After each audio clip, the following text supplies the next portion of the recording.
Oh, Play as shit. fuck up. Play Oh, as man. fuck up. Play as We fuck live. up. Goddamn. It's the happens. chronic. Don't Goddamn. even worry about it. Goddamn. It happens. Makes We for a good fucking show. live.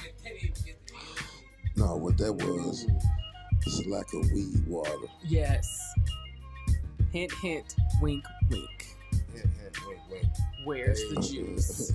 You're gonna have to turn that mic down a little bit. For sure. Yeah, yep. Ooh, for sure, right. That's a good ass idea. Yeah. I'm pretty sure you got that in the works already. What's up? Get Juice to sponsor the show. Yeah, that's already in the works. That's good. Yo, yo, yo. Hey, you know what it is, man. This is UNRAP. We back at it like crack addicts. Yep. It's UNRAP, baby. There you go. It's UNRAP, baby. It's UNRAP, baby. Did I say it again? That worked out perfect with the beat and everything. Did it? Yeah. You can turn that shit off, man. We in the building. We in the building. I said it. We in the fucking building. We in the building. Well, where's your fucking energy at then? We in the fucking building. Say it like that. Say it with your chest. We gotta do this shit every week. Yes, we have to do It's this shit. enough every shit week. on my chest. Let's just We have to let do that this be. shit every motherfucking week. let it be. Where's your motherfucking energy at then? Let it be. Okay. It's UNRAP, baby. You know why I started saying that shit like that, right? Because Because everybody motherfuckers was enjoyed making it. fun of me when I Yes. was saying, when I was getting all hyped when we were first starting the show, and I'd be like, it's UNRAP, baby. And then my son started making fun of me about that shit. And I was just like, you know what? Fuck that. Just people I'm just gonna- walking through the house I'm just gonna randomly say saying that it. shit. I'm just gonna do it like that from now on. We back at it like crack addicts. What's gonna be the kicker though is you being in the store and somebody yelling that shit at you in the aisles. That you would think that you think that's gonna be a kicker? Yeah. Nah, man. That's, I how, ain't that's how fucking you with know that. you arrived. Really? Yeah. All right. Well, Walk whatever. out Jules and be like, it's UNRAP, baby. Come on, man. See, we should have never gave that nigga a mic. I swear to God. I mean, that'll be your I'm Rick James bitch, you know? No. I'm good on that. You know what this is, man. This is UNRAP, and I am the coldest. Like I said, I say this shit. It's my new shit right here. I'm the coldest motherfucking host ever. I said that. To this day. I said that. You said that. You did. I said it, and I'm fucking mean it. And you to should. this day. All right. I'm your fucking host with the most. That motherfucking nigga. That motherfucking dude. Heat detector. That's me. See that? You hear that? That sounds good. God damn it, I forgot to count them again. That sounds good. I feel like I got shortchanged. But whatever. We'll see. Oh, I ain't even did. Man, come on now. Watch out, man. I'm doing introductions right now. Watch out. Here we go. And to my motherfucking right, I got the illustrious, the sometimes flamboyant, too motherfucking quiet, don't have enough motherfucking energy, the Najmino. You know I show up when I need to. I'm reserving my shit. Shout out Jizzo. He says, get off Nas energy heat, boy. Thank you, I show Jizzo. up there and regulate it. Boy, if you don't sit your ass down, Jizzo always got something stupid to say. But I think you got more applause than I did there again. I'm gonna have to talk to some people about that. Not even. I can't be the coldest motherfucker and not get like the craziest intro. But also too, we got the engineer in the building. That's perfect. Hey, can I That's gonna leave it perfect. like That's that. fucking perfect. can I have big? I just wanna just Oh, you want Biggie? yeah. Just There you go. All right, this is the part where you know what I'm gonna say, right? You know what I'm gonna say, right? Well, I've been wrong the last 36 weeks, so fuck it. I don't know what you're gonna say. I'm fucking excited. I say this shit every fucking time. If I had said you was gonna say something, you would have said no and some other shit. So whatever. I don't All care. right, I'm It doesn't excited. matter. Whatever. Shout out to Jay Norm watching. Hello. I'm excited as fuck for a lot of reasons. Wow. You're supposed to say like, what are the reasons or why or I said, I mean, whatever does the fuck. That's it, why? the look, the gesture is not enough. I'm excited because the guest tonight represents a lot in Chicago hip hop. You know what I'm saying? The guest tonight represents hustling in its purest motherfucking form. The guest tonight represents showmanship in its purest motherfucking form. You know what I'm saying? He represents a hood ass motherfucker, but a gentleman at the same motherfucking time. Now that's a very hard thing to do. That is. You know what I'm saying? Because it's hard to be cool as fuck and be ready to slap the shit out of a motherfucker as well. Also, I know I call a lot of people legends in this city because this city is full of legends. But this man is also a motherfucking legend. When I tell you he know everybody, I mean this motherfucker know everybody. You turn your head and you're like, fuck, what do you mean? He knows Benzino? What the fuck? You know that little arm motherfucker? You know him? Turn around again, you look back, it's like, oh, you know Mia? Like, what? You remember Mia, the R&B singer? Is it Maya or Mia? Maya. Or whatever. I thought you were talking about Mia X. Whatever. And you blink, then there's Project Pat or Crunchy Black. I mean, like, fuck, you name it. Oh, you said Blink. I thought you were talking about Blinky Blink. They used to run with Mace. That was about to be He hilarious. probably know them too. Sorry. He probably know them too. He might have some backstories on some Diddy shit. Not that he would be there, but he might know some motherfuckers that might have fucked around and went in the wrong room by accident. It's not about being there. It's about staying. Right. I'm just saying, I don't know. I just know he's a fucking Chicago legend. People may know him, people may not know him. But he know the people that you want to know. Mm-hmm. You know what I'm saying? Ain't he the coolest motherfucker in here besides me? You know, I'm just saying, I'm just a cool ass motherfucker. That's all I got to say about that. Ain't got no argument here. Okay, exactly. See, But, I don't what? No, What's no. up? I take it back. What? Your tone is fucked up. Just look at this guy. He just can't help himself. Jizzo Production says he knows Jizzo. He knows Jizzo too. Wink, wink. Boy, if you're gonna sit your ass down somewhere, white noises. He said I've been wrong the last 36 weeks. He must be talking about What I just said about. yeah. But anyway, let's get back, man. We don't need to talk about you. We need to get back to this legend that's in the fucking building. Yes. You know what I'm saying? And he making money moves always. He about that business. He's standing down. You know what I'm saying? Was standing on top of business, standing on business. I'm sounding old as fuck, huh? Right. Standing on what? I wasn't gonna say nothing. No, it's good though. You talking standing on top of business. Yeah, standing on top of business, on top of business. You know what I'm saying? Shit. We know what he meant. You know what the fuck I meant. What's understood don't need to be said. Goddamn right. See, I took up for you. You did. But I don't have time to talk to you right now. God. Because right now we need to get my mans in here sitting down in this chair so we can get right to it. In the building tonight, and I ain't gonna call him this throughout the show because I'm just gonna call him Beats because I'll be goddamn if I call another nigga uncle. But in the building, we got Uncle Beats in the motherfucking building tonight. Is Uncle Paul? I'm just not that guy to be calling a nigga uncle. Shit. I might fuck around and call him Uncle Beats one time. You know what I'm saying? Just for the fuck of it. What's good, my man? Hello. Man, what's good? What's pleasure good? It's having you, great man. to be here with y'all. Yeah. Sorry. It's great. Yeah, we in the building, man. What do you think about that intro, man? Was that, Man, did I I'm gonna serve be you some honest with justice? you, man. You're definitely not the best host, because I'm the best host. Oh shit! First of all, But can I wait? Hey, that intro? I like him already. That intro? Mm-hmm. They gotta be the best that I ever been introduced. So you know, All right, I'm I gotta okay. get that to you. Okay, because I'm about to say now. You know what I'm saying? This is I- my motherfucking show, goddamn. I don't think it could be outdone.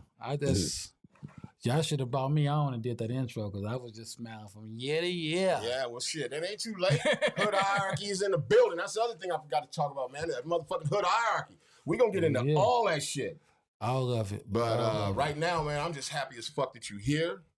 I'm happy as fuck you in the building. I'm happy as fuck you sitting here, and I'm beside myself on the shit that's gonna be said and the things that are gonna be told, and not like on any salacious shit, Right. but I feel like you one of them dudes like me. You know what I'm saying? Just to the rim with motherfucking game. You know what I'm saying? And motherfuckers need to listen. Game stories.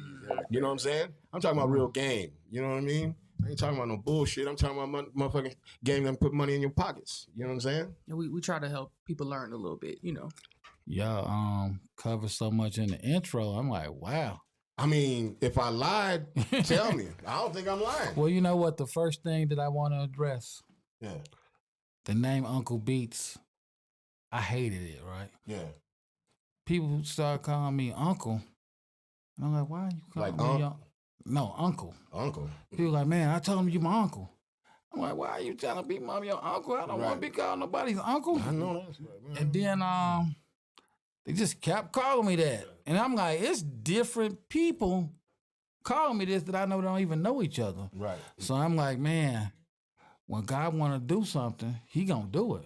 Facts. So I just started like, why you calling me that? Like, man, because you treat me like an uncle.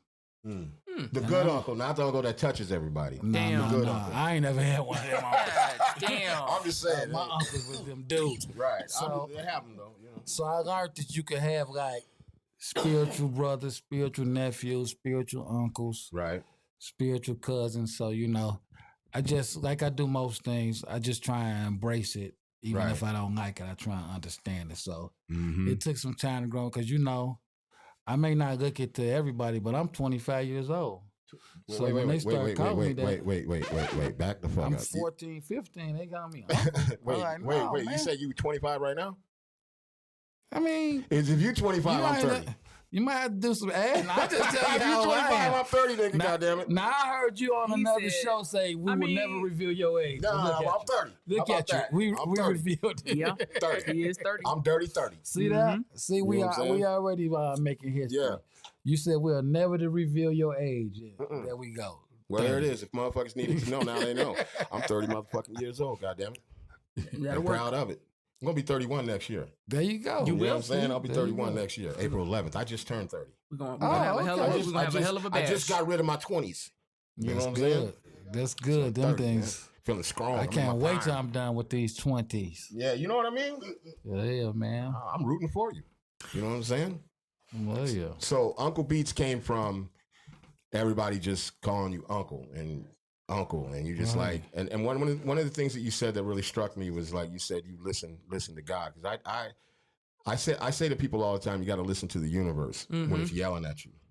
One of the reasons I say universe is because, you know, we don't ever know who, whatever motherfucker's preference is God, Buddha, Allah, or whatever. You know what I mean? True. So I just say universe, but I mean God. But it's important to understand when the universe is yelling at you, because things be happening, and you got to be able to discern that shit, and you got to be able to see it for what the fuck it is, because a lot of times we get blessings and shit thrown right in front of our face, and we don't understand what it is because we ain't in tune. Exactly. You know what I'm saying? I'm pretty sure a lot of people don't even know what discernment is. Right. It's Would so you want to fucking explain important. it to them?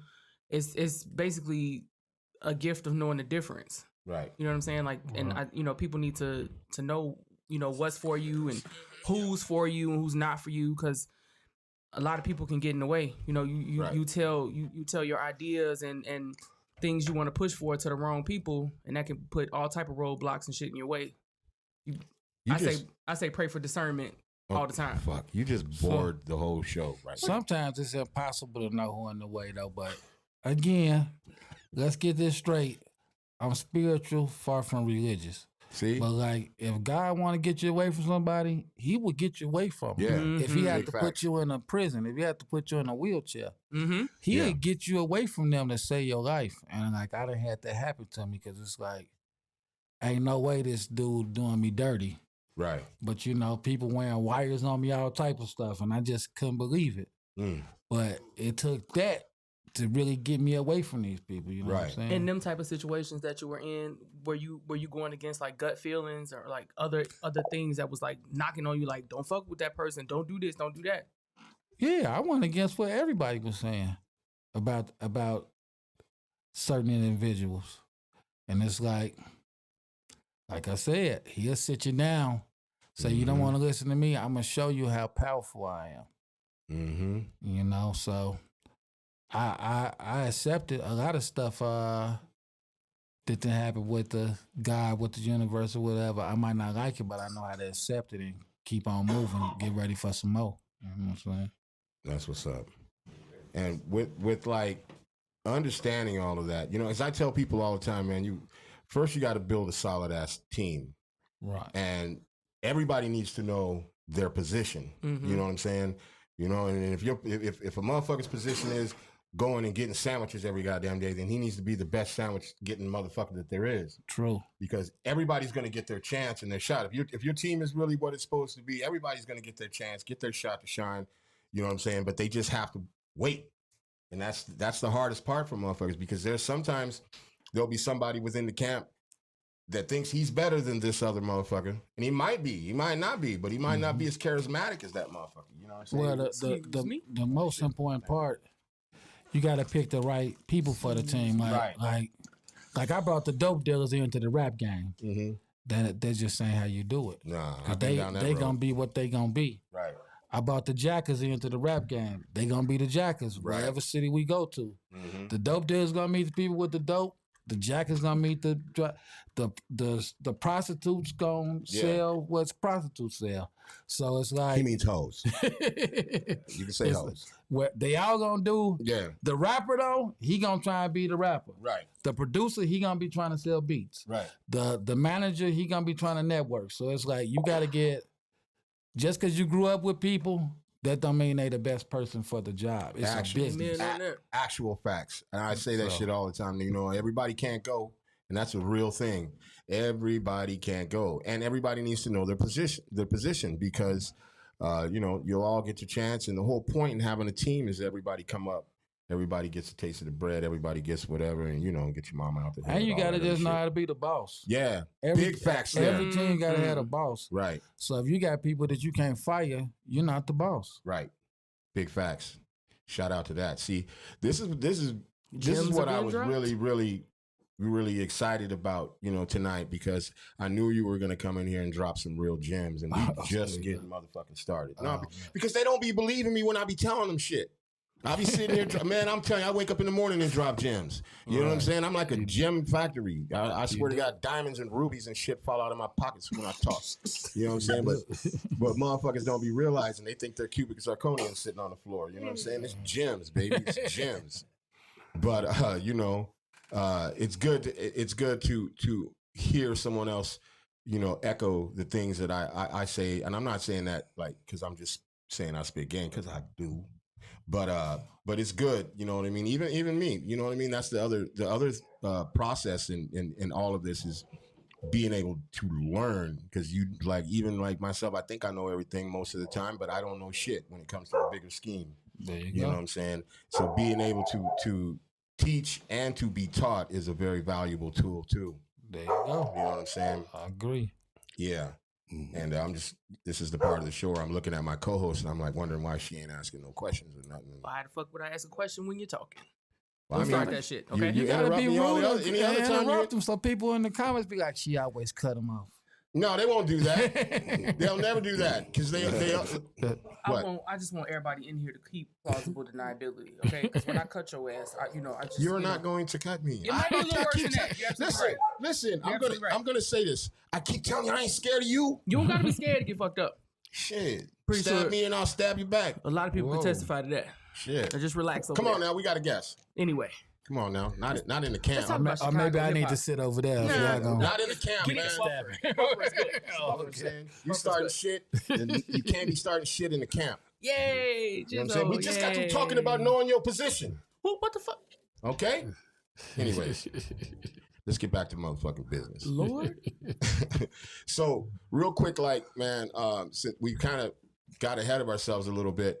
But for those out there that are living under a rock or in a cave in Afghanistan or something, man, tell these motherfuckers who you is, who you man, be. I'm the one and only Uncle Beats in the streets, like the white lines on the corner, like the stop sign. Goddamn. If you can't find me, I'm in your baby mama inbox or DM. Yes, it's him. But you know, I heard some motherfucking isms up in that motherfucker. Yeah. Right. Had me flashbacks of Oakland, goddammit. Shit. I almost felt looking around the room for a bitch to slap, goddammit. Hold up. Oakland, rest in peace to my guy Seagram. You know what I'm saying? Damn. Woo! But you know, I'm really just my position in the music business. I just connect the dots. Right. You know, I'm not a manager. I'm not a producer. I'm not a rapper. I just connect the dots. So it's like, well, you a lie on the rapping part. Whatever you need to happen in the music business, I just try and get you to the right people. You know what I'm saying? How does one acquire such skill? Because it's a definite skill to be able to be that guy that goes. That's like a Khaled thing almost. You know what I'm saying? Right. Khaled, he really don't make beats like that. But he can look at this motherfucker and go, ooh, and hear this beat and go, oh, that dude needs to be here. That dude needs to be over there. This dude needs to do this and that or whatever. Well, how do you feel like you acquired that skill? Because it's a real skill, like a very valuable skill I think too. you just learn from years of experience. Like it's a little dirtbag rapper that I helped get a deal like a year ago, right? I love it. So I was gonna use it for some. I was gonna do some shows with her coming up. So I had my business partner handling everything. Shout out to my guy D Sturgis, cause he handled it. That's what he handled a part of me in his business. Right. So they wouldn't sign the contract. So they're like, well, y'all make a contract, but the contract ain't got stuff like a rider, just different little stuff on it. So they won't sign it, but they want you to. They won't even agree to it. I didn't even need them to sign it.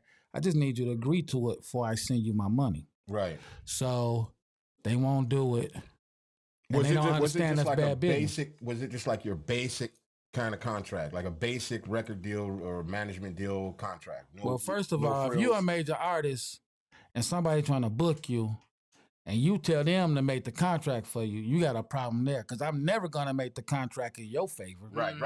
Spit them facts. I'm gonna make it in my favor. Right. So, boom, we send it to you. But if you agree to it, then that's the deal. Yeah. So they won't sign the contract. But the experience of being in the game, I done been with all these rappers before. I done been with the crackheads. I done been with the pimps. I done been. So I'm not finna have you come the day of and tell me, we need 10,000 bottles. Right. We get 10,000 bottles, or we're not gonna perform. And they'll pull that type of stuff with you. Yeah. So it's like I just have to keep it business all the time. So just because the last person did it with you off the homeboy love, don't mean I would. It is some rappers, Project Pat. Right. I don't have to do no contract with him. These are crucial conflict. These are people I deal with on a daily basis, though. Right. But somebody who I already done seen you not honor a contract that you had with other people, why would I send you some money without getting a contract? Then my money gone. And unlike you and the rest of these rappers, I know you getting residuals from your record deal. Right. So I could sue you. And if you never get another job in life, your publishing check will come to me until I'm paid for whatever. So it's like, and she hooping the house, y'all want to, we just won't do it. Right.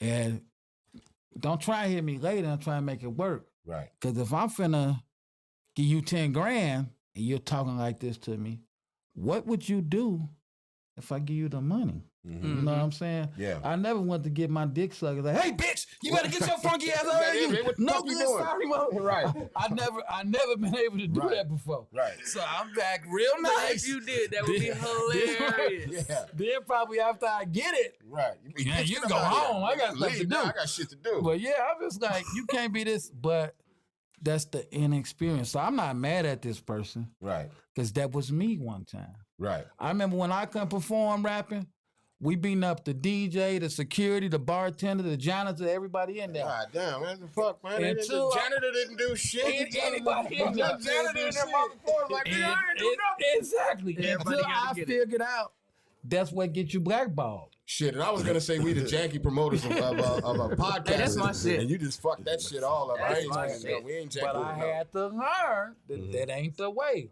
So if I'm having something that somebody don't get to perform and they come at me reckless, I'm not finna attack them. Right. I just understand it. Just like this person I'm talking about. It was a time that I didn't know the business. It might have been a long time ago. Right. But it's sad that you done fired everybody, didn't know the business. Now you trying to bring in your homies that don't know, or you telling your homie to handle business and they don't know what they're doing. Like I just said, I have a whole partner that I don't even have to talk to you about this stuff. Right. You just found out that I'm working with them, and you call me directly, like, hey, why y'all send the money? Like, no, that's not how it works. I'd rather just not do it. Right. It's not worth the headache. Or as D-Nick would say, is the steak worth the sizzle? The same thing, you know what I'm saying? It ain't worth the sizzle. Yeah, it ain't worth the sizzle. And besides that, who the fuck does this motherfucker think he is? Mariah Carey? You know what I'm saying? Only Mariah Carey has a rider like that. You know what I mean? Like, well, no. They didn't say that. Oh. They had no rider. But when you don't have this established, Right. then I heard they'll you pull say this the 10,000 day up. bottles. I'm like, who in the fuck They'll did pull they this think the they day. are? I had I say this name. Like I had Lil Reese, right? So we doing some stuff. And he tell me, I'm like, what you want on your rider? We don't have no contract because me and him like that. Right. And he like, give me a pint of lean. So I didn't know how much a pint of lean cost. I'm Right. like, hey, okay. So like, where's a pint? Like 300, 400 or some shit like that? oh no, that's honestly, I was ready to do that. Right. So I hit my guy, rest in peace to Shorty Dope.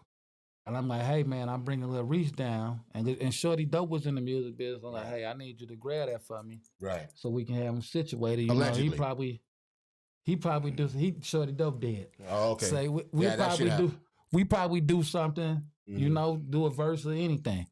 So Shorty Dope like hit me like, hey man, I rock with you, but I don't have the money right now to get it. And I'm like, man, you ain't got $200. Right. And he like, no, it's $1,200. Oh shit! What kind So of lean was that? Damn. I tell dude, I'm like, hey man. He said, oh, that was a good price. He told me this. And I said, hey man, never in my life, as me knowing you, am I gonna buy you something that costs $1,200 because you coming to rap. It just ain't finna happen. You finna get paid. Right. I'm like, you gotta be nuts. Right. And like he felt the way about it. Jody Breeze. One time we in Rockford, and he wanted a king bed. He got this in his contract though. Right. And there's in his right. He want a king bed in the right. They didn't have no king bed. Nice hotel we go to. They didn't have no king beds. And he went ape shit. He was like, I'm not sleeping in this hotel if they don't have a king bed. Hey, you know, I'm laughing, but on some real shit, give me a rider. And if my shit ain't on there what I want, I ain't doing it. That's the business. I mean, that's though. right. I ain't doing it. Yeah. So you can't be mad at somebody when that's the business. Yeah, absolutely. I done showed up places with artists before and they don't have a drink. I say, hey, you can go get it and give me the money. But the money gonna be way more if I gotta go get it. Right. And hey, that's just the business. But when you put this in the contract, everybody's supposed to abide by the contract. Right. Yeah. Now let me ask you this. Obviously, if it's in the contract, that's the business, whatever. But when things happen and it can't be done and the artists get to acting crazy and shit, does that like leave a bad taste in your mouth about that person, or you just honor it like it's the principle? I understand the business. Don't mean everybody do. Some people just make you not want to work with them no more. So you might get a promoter who was finna do 10, 15 cities with you. Just like the person I'm talking about who did the hollering at me, I got an investor that was going to put a bag behind her. But, you know, that's you to mess yourself up. Because like I say, if you're difficult to work with right now, before you get paid, ain't no telling what you'll do when you get paid. You might decide you want $1 million more the next day. So you got to have your paperwork right, because 95% of them don't even respect paperwork because they're not business. They from the street. But they learn once they get sued. But somebody that ain't got nothing ain't worried about getting sued. I say that shit all the time. Like especially when you're having a team, you got to know, and everybody's got to know their position, because once a motherfucker can smell some money coming in, you'll really start to see how motherfuckers be acting, how they really act. You know what I'm saying? That's when you learn, man. I'd been with some of y'all favorite rap groups, right? And they'll tell you how people cheated them and all this, and they having this speech, and the main guys, because we brothers. Yeah. And then we get by ourselves, and they be like, don't tell them, dude gave me that $1,000 or something. I be like, wow. Wow. What the fuck you telling me for then? You just preached it y'all all together. Right. So what would you do to me? Like, hell no. That's the shit. That is that's a real thing. A lot of motherfuckers think, oh yeah, man, my team is extra solid, but you know, you're only as strong as the weakest link. And all it takes is one motherfucker to disrupt everything. So like that's why a team is so important, and we said, talked about that earlier, and that's really important. But like I said, like tonight, there's nothing but gems being dropped. You know what I'm saying? Now we know on the surface, Chicago is a tricky place. It's cutthroat. It take a special type of motherfucker to live here. But from a music industry side, wait, say that again. Takes a what kind of person to live here? A special kind of motherfucker to live. God damn, she must be talking about me. Oh, shut up. Like a check special or just? Yeah, maybe. Oh, okay. I think you know what? I think we all could be check eligible. You know what I'm saying? Yeah. But like the I'm climate, bad special. the climate of the music industry in Chicago. Like what? How would you describe that? When you say climate, what you mean? Like we know there's a lot. Just from doing this show, we know there's so many talented, creative people. But like the people's opinion of the music business in Chicago is not necessarily the best. The business side with these Chicago artists, I honestly can't say because I don't do business with a lot of them. I just support their business. But as far as like making money with a lot of them, I really don't. But I don't because it's just too much tied to them. Like I like to go to restaurants and sit down and eat. I like to pump gas in my car. Like I mentioned with Lil Reese. I had to stop hanging with them because it was like, man, they only killing the managers and the security and stuff, the people that be with y'all. I'm like, right. I had to sit and it's said like, something. We said that. Like we did the first tour. It was Chief Keef, Lil Durk, King Louie. It was called the Windy City Drifts tour. My guy Zoe put it together. Me and Deli Dale was helping them with it. And a big fight kicked off. So I grabbed Lil Reese and we go like in a backstage room. He's like, yeah, they some snakes. So Chief Keef comes in and he got like 4 dudes with him. And I'm standing in the middle of it. And he's like, let him go. So I'm looking at him because Chief Keef about 6'5", right? Yeah, he looked little as hell. I never met him. He ain't little. So I'm like, 6'5" is crazy. Why am I in the middle of these fools situation? I just like, excuse me. I walked out and the room got to rocking. I don't know what they was in there doing, but the room got to rocking. Now somebody shooting, just different stuff.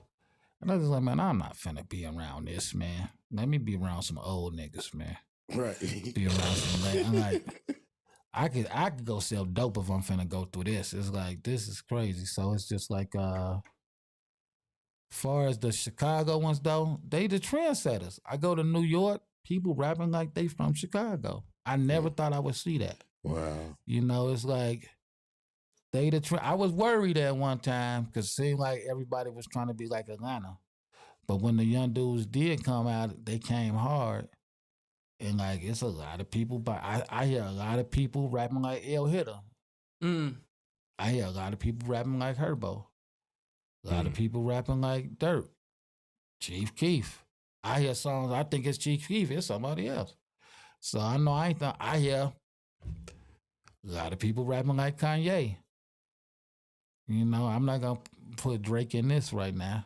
No, but why it's not? like, I hear, it's like I listen to people, just like Lil Wayne said this. He said, Gilly the Kid is saying, I'm stealing from him. He said this in the Double XL. He said, I didn't learn how to rap till Mickey Halstead came around, who's from Chicago. That was his exact what he's like. The whole swag and style was that's what Lil Wayne said. He said, that's where I got my bars from Mickey Halstead. He didn't get them from Gilly the Kid? No, he said that. He said he don't know why he said it. He said he got it from Mickey Halstead. And it's like, you can Google it. It's the no, interview I still ain't up. deny. I'm talking to the people at home. Yeah. But yeah, it's like, so yeah, Chicago gonna always be the trendsetters. They always been. I used to go to Mississippi. Kids be saying that shit all the time. Like, if it wasn't for me, Lil Wayne wouldn't be doing shit. Yeah, that's what he say. Yeah, you know what I'm saying? But Chicago just trendsetters anyway, man. I go everywhere. It's Chicago organizations on the street. I wonder why the fuck he would say something like that. Everywhere I go. What? Yeah, because I mean, when he was ghostwriting for a lot of people. Well, I know that, but I'm saying like Wayne always be talking about Boo and Gotti and how I forget which one of them niggas was his mentor at one point. You know what I'm saying? Boo and Gotti was there. Shout out to Boo. I just seen Boo, but yeah, Chicago just trendsetters everywhere. Like we the only ones. Ain't no Crips and Bloods here. True. Tell my son that it don't exist. You know what I'm saying? If they are, they ain't got no presence. Right. You know, but GDs, Vice Lords, Stones, BDs, they got presence in other places. Mm-hmm. You know, they got presence in Dago and in LA, Bronx, and all over Texas, the world. You know what I'm saying? So it's like changing the culture, all type of shit. You know, Chicago Chicago is the place, and I'm proud to be from it. I go a lot of places, and just because I was from Chicago, I was able to build relationships with people. That's that leads me to like one of the questions that I always ask, you know, artists that come in here, people that come in here from Chicago, because Chicago is full of so much talent and sets trends everywhere, but it's for people who live here and who are those artists and who are those creators and creative people that live here in the city, because they're everywhere. It's like the hub of creativity. Right. But what do you think it is that stops artists from actually getting outside of Chicago? Because that seems to be the biggest problem with Chicago. And also because people come here and they take from Chicago. Mm-hmm. Right. And take that shit out somewhere else and it blows the fuck up. But it's hard. It seems it's hard when you're an artist here to break out of Chicago. You know what I'm saying? It ain't hard. How you gonna break out of Chicago if you never leave Chicago? They be scared to go out. They don't. They lazy. That's all. They be thinking they just gonna open the door. Who is it? It's LA. It's New York. We just love your music. Right. It's like you gotta move around. You gotta go to these conventions. Just like the rapper who got the last deal out of Chicago. We took her to South by Southwest and different stuff. You know, I even seen her say that. What's her name? They could look up the last rapper that got the biggest deal out of Chicago. Oh man, y'all ain't talking about anybody in this room. The people on my team are kind of slow, so hey, they'll figure it out. Google it. You know what I'm saying? So we took that clown. Now shout out to my little sister, Sweet Juices. She cold. I'm the first person to put Sweet Juices in the studio. Really? Yeah. Her stage presence is a motherfucker. She had it from the beginning. Yeah. And the way she ended up in the studio, this is back when cell phones, people had them, but everybody didn't have one. Right. So one of my homies met her just on like some what you doing, trying to hook up stuff. Some MySpace shit. And he MySpace wasn't even out yet. Goddamn. And he gave her my number. Right.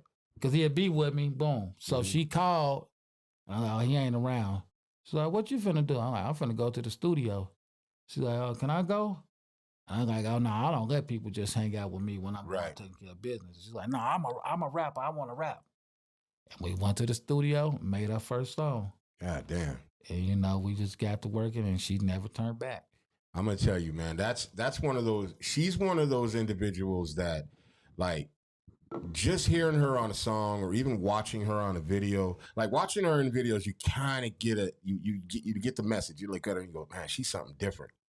But seeing her on fucking stage and doing her shit on stage she a whole fucking savage on stage. Like the charisma and everything. She's something different. She's definitely something different.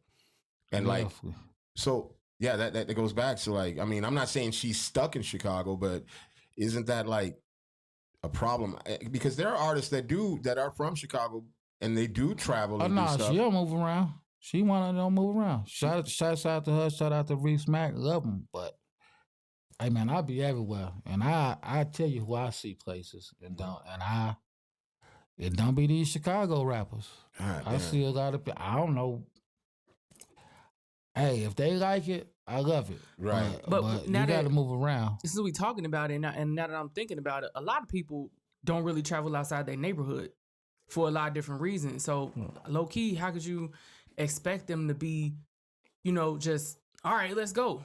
You got to be all right, let's go. But sometimes it's deeper than that, though. But when you get in this business, just like it was another game I was in before rapping. Mm-hmm. And it was nothing to hit up these little towns and different cities. Right. To connect. Hey, you gonna meet a broad, she hook you up with her cousin. Now you know everybody. Now you're getting down. So it's like, It's the same thing with the music stuff. But like I think one would help you easily transition to another. And some of these people who we talking about, they wouldn't. If that's what they was doing before they was rapping, they may not even been on that level. But you got to remember what we said. You got to have a team. Mm-hmm. When you with the right team, you'll be with somebody that knows you need to do this and connect and move around. So it shouldn't even be your job. Once you get with the right team, they say like, hey, what are we gaining by performing in front of the same crowds every day in our city that barely support?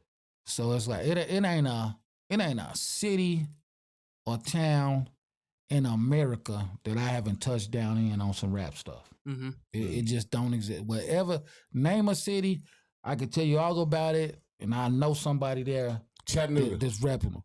Chattanooga, all through there. Anywhere through there though. That's too close. Yeah. That's too close. I was just with my guy. He's in Chicago. He's from Chattanooga. He was he out there right now though. We was just talking about doing some stuff. But anything in the South, man, it's just this what I don't get with people. All of us have family and friends in different places. Mm-hmm. So why you not hitting them up? Right. And saying, like when I do my podcast, it's a reason I say, drop your city, drop your state. Cause I want people to see that there's people from all over. So it's like you just gotta network. Then people go places that don't network.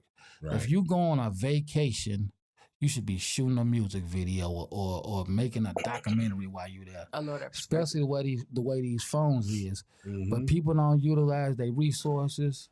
Facts. and different stuff. So it just trips me out, you know, and it's just like it ain't gonna move around if you don't move it around. That's facts. I like that. I say it all the time.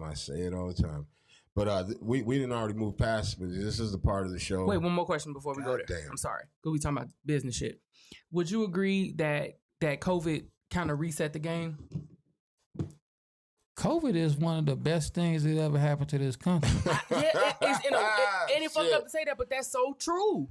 And let's not forget, I almost died from COVID. I was in a coma. Oh, that's right. You know, I had to learn how to walk and talk again messing with COVID.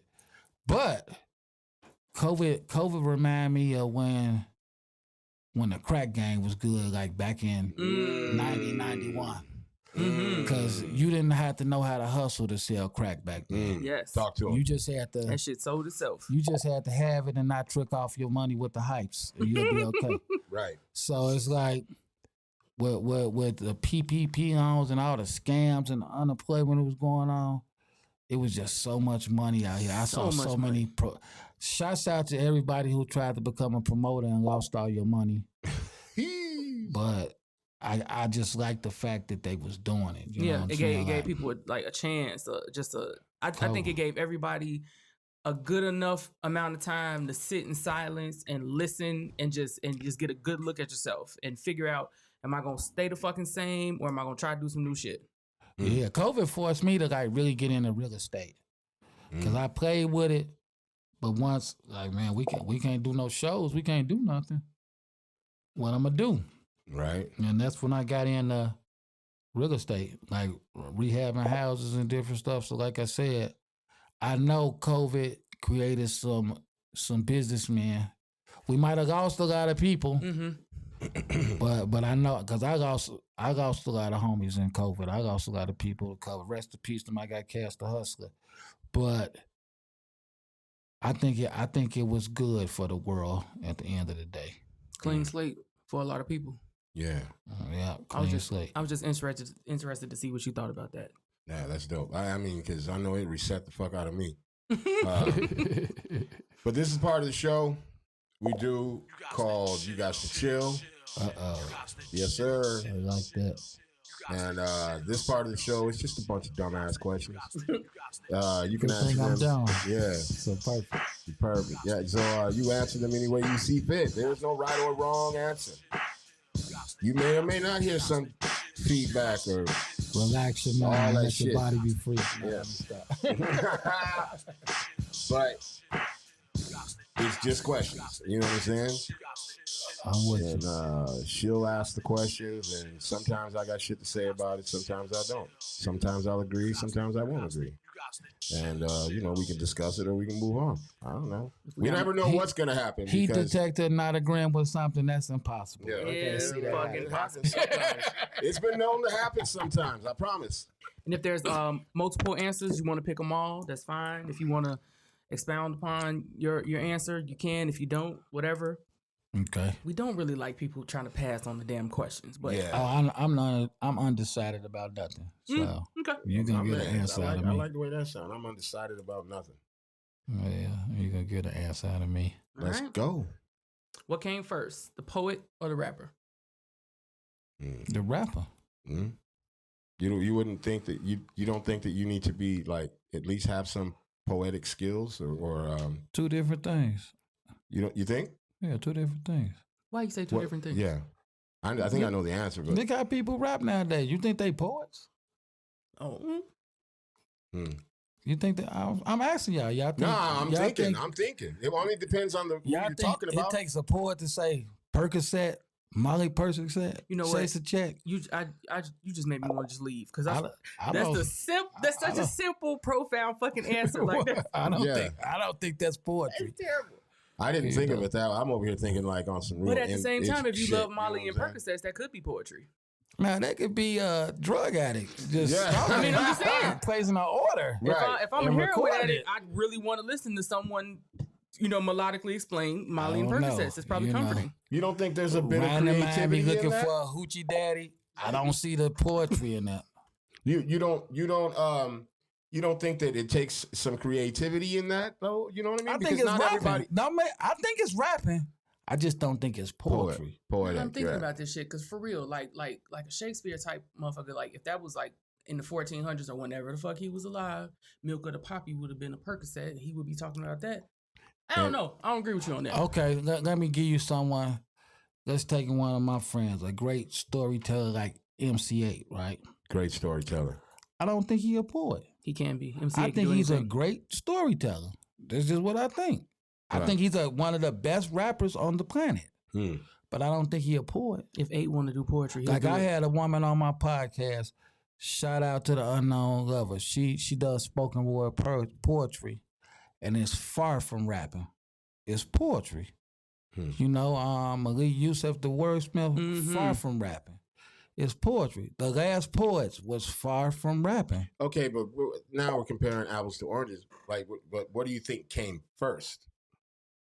I think they're two different things. Poetry definitely came first. So you don't think poetry is the springboard? You do one or the other, or you do both if you want. I never listened to poetry and wanted to be a rapper.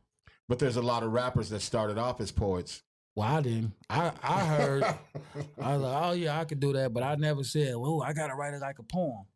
Okay. I wanted to write it like a rapper. We'll take it. Okay. That's the first. That is the first. Who's more important, the DJ or the producer? Hey, wait a minute. Be careful.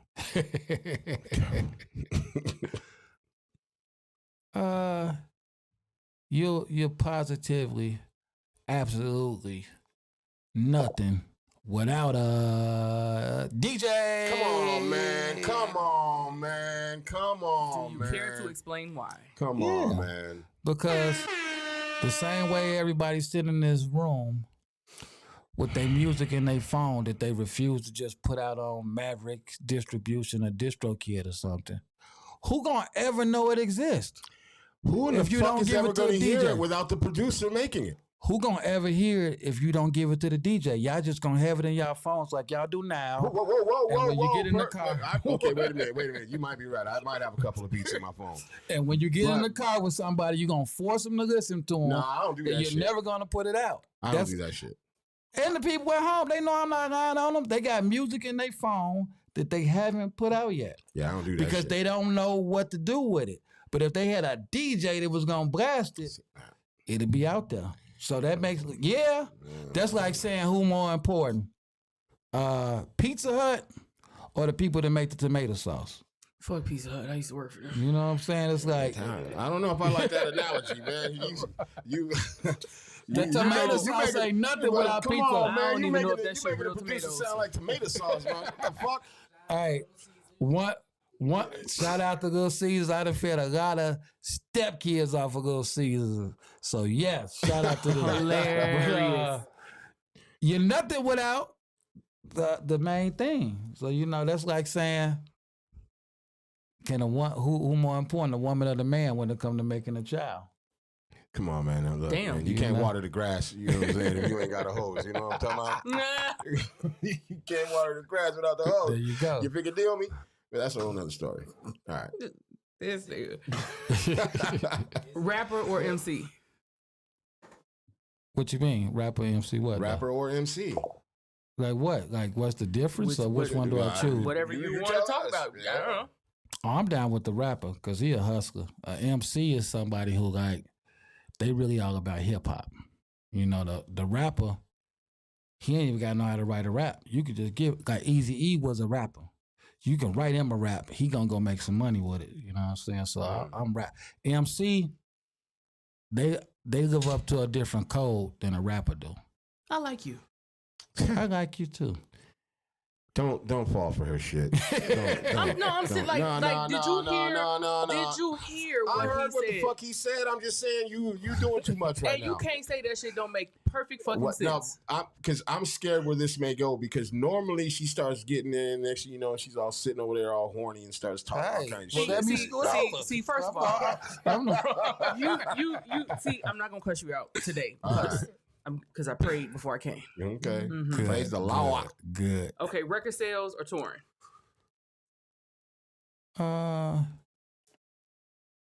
Who sell records now? Damn. Touring. Yeah, I mean, money off record records. sales could mean nothing. iTunes or whatever. Could mean I don't know. Could mean 200,000 every 3 months if you triple, quadruple platinum. That's about it. Records. They don't make records no more. That's true. So That's kind of streaming a first it's answer. streaming now, but they ain't making no money off that. Yeah, that's big facts. It's big facts. But that's kind of the first time we've ever heard that kind of answer. So basically, Explain that record way. sales is non-existent. So okay, Touring, they can make money Well, yeah. every day if they wanted to. Facts. Yeah. Word of mouth or the internet? Internet. Nah. I You could've don't told- think word of mouth exists anymore? That it's not valuable? Oh no, it exists. I thought y'all was asking which one do I prefer. Yeah. Which one you prefer? Which one you think? Right before I got on the podcast, I posted the link and tagged some people in it. Okay. That's the internet. The internet hurt us and helped us at the same time. Mm-hmm. Right. I come from the era before that. Okay. For 25, you've got a lot of knowledge. Okay. Who's better, white rappers or black rappers? Black. He didn't even waste no time. What kind of question She is that? fucking wait, hold up, back the fuck up. What kind of question She is said, that? wait, come on, man. She said, who's better, white rappers? She didn't even get the K and the black out before he said black rappers. White rappers don't get no credit?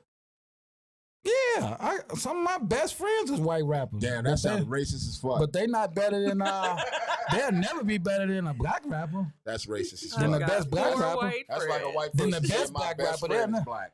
He said my best friends. Some of my Well, best friends no, are I white said rappers. that just to make it understood that I'm around white rappers, all good ones. Right. But they ain't never finna be better than the best black rapper because we started this. Okay. Now say black or Puerto Rican and we got a conversation. Okay. But- what but- about us brown people? Y'all okay.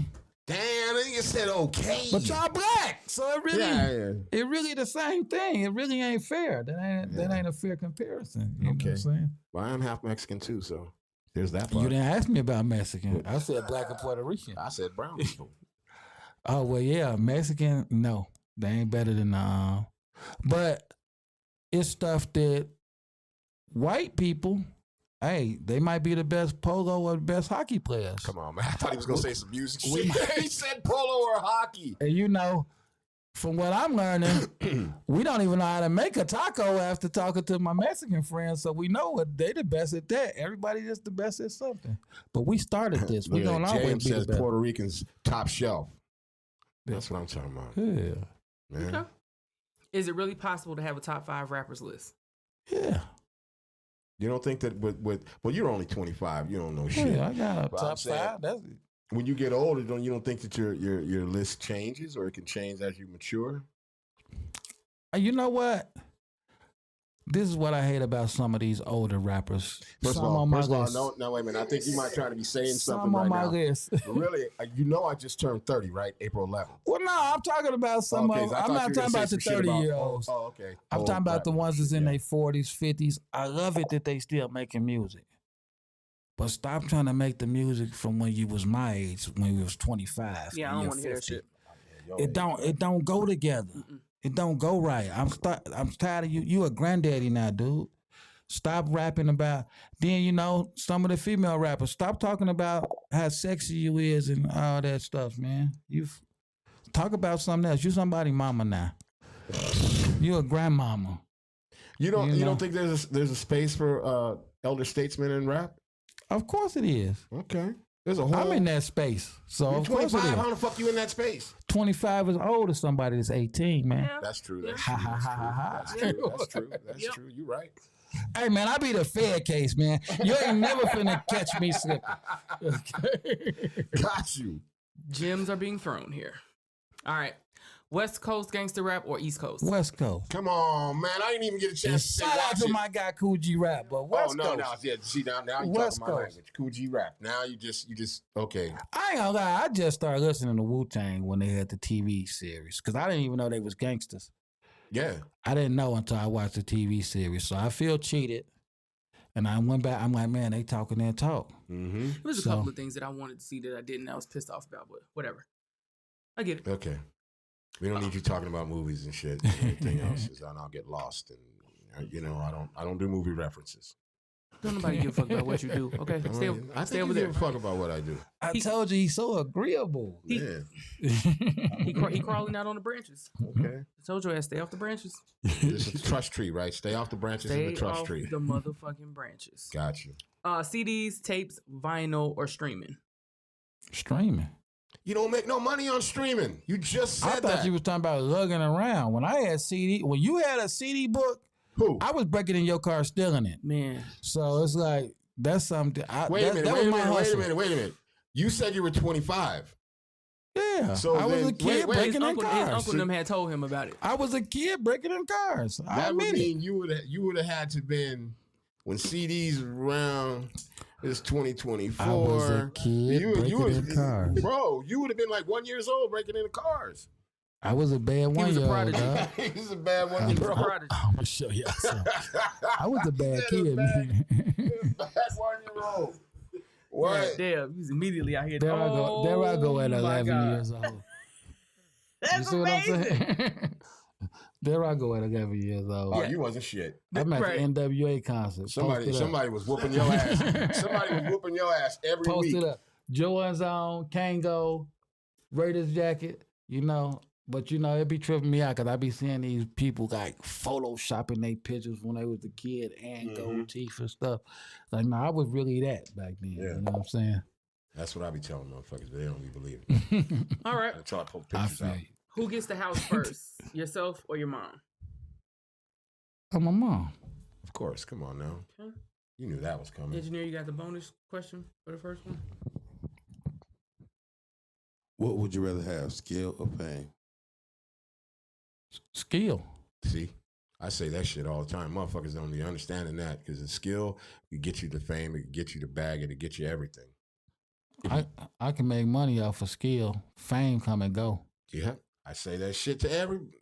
I done seen some of you, like in LA, they don't play. Some of y'all finest entertainers will get turned away. And somebody that's cracking right now come right in, pass them up with 50 people. Mm. So yeah, fame ain't nothing. Yeah, it ain't shit. Okay. All right. Talk to him, man. God damn. Is hip hop a culture or a lifestyle? Hip hop is a lifestyle. See? You see? I tell people this shit. They It's a don't be listening lifestyle. to me. Beats. It's a lifestyle. You gotta be with it. Like I said, the rapper over the MC, but I'm hip hop though. I'm hip hop. Hip hop is like you gotta be with it. You gotta be. I tell people all the time, like I have so many. I done saved so many families, cause I done had homies like I want to go on the road with you. I say you ain't coming with me, dog, cause you gotta leave your wife. Right. Mm.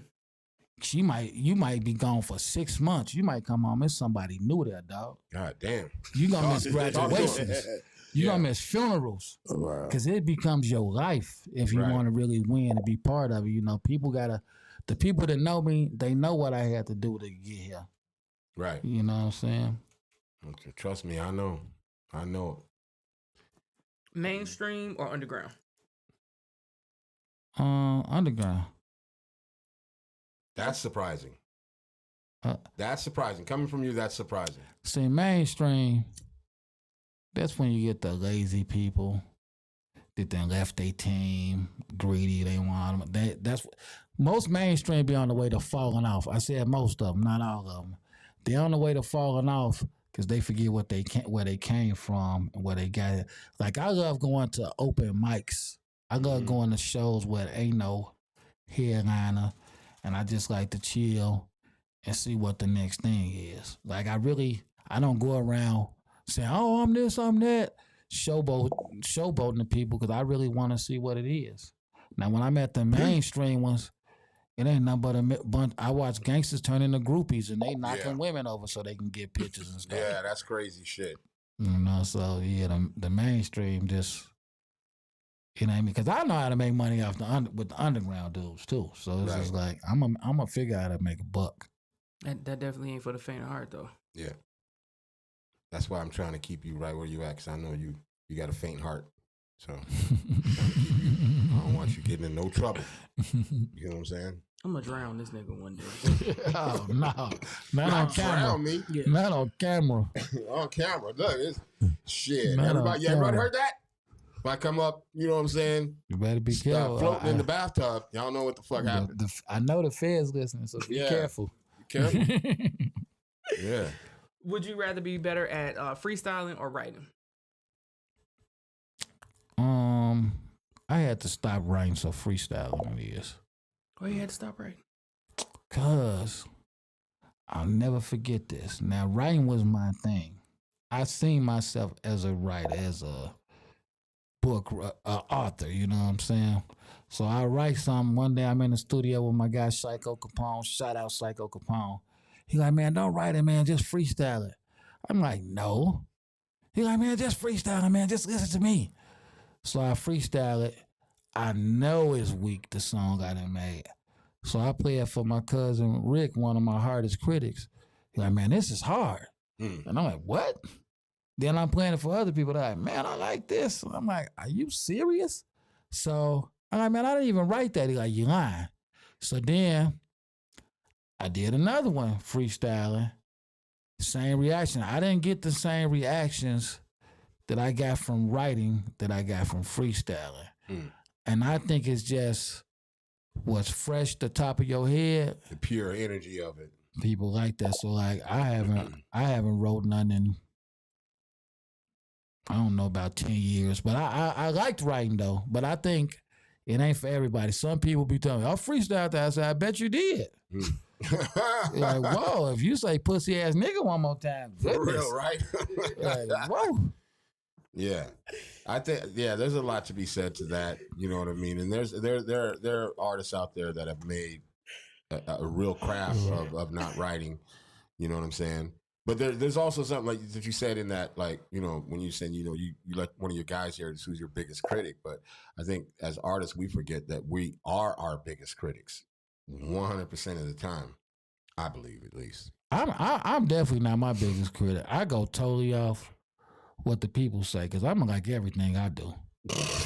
I don't see nothing wrong with it. But if 5 people tell me like, hey man, you need to take that hat off. Right. I'm gonna have to say like everybody can't be wrong about this. Right, hat, right, you know right. What I'm saying? No, what I mean by that is like, so like, I'll play shit, I'll make shit, and then in my mind, I'm always critiquing myself. Right. You know what I'm saying? So like, I'll know this shit sounds good to me, and I know, I mean like, man, it's some cold ass shit I did. But I'll always be critiquing, I could have did this better, I could have did the drums better. Even if somebody says, man, them drums are smacking, that shit is crazy. And I'll be like, in my mind, still like, no, I should probably tweak that shit a little bit more. So like, I still, even though I think I know I'm fucking great, but you know what I'm saying? Exactly. But like, I still like critique myself.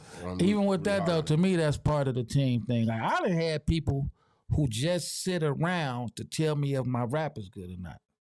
They can't rap. None of that stuff. Their only job is to tell us if we making a good song. Well, there are some people that just were born with that kind of ear. Yeah. You know what I'm saying? And that kind of understanding. They can hear something and go like, man, that shit right there is a hit. Yeah. You know what I mean? And they just have that kind of ear. You know what I mean? That's a gift within itself. Yeah. Go ahead.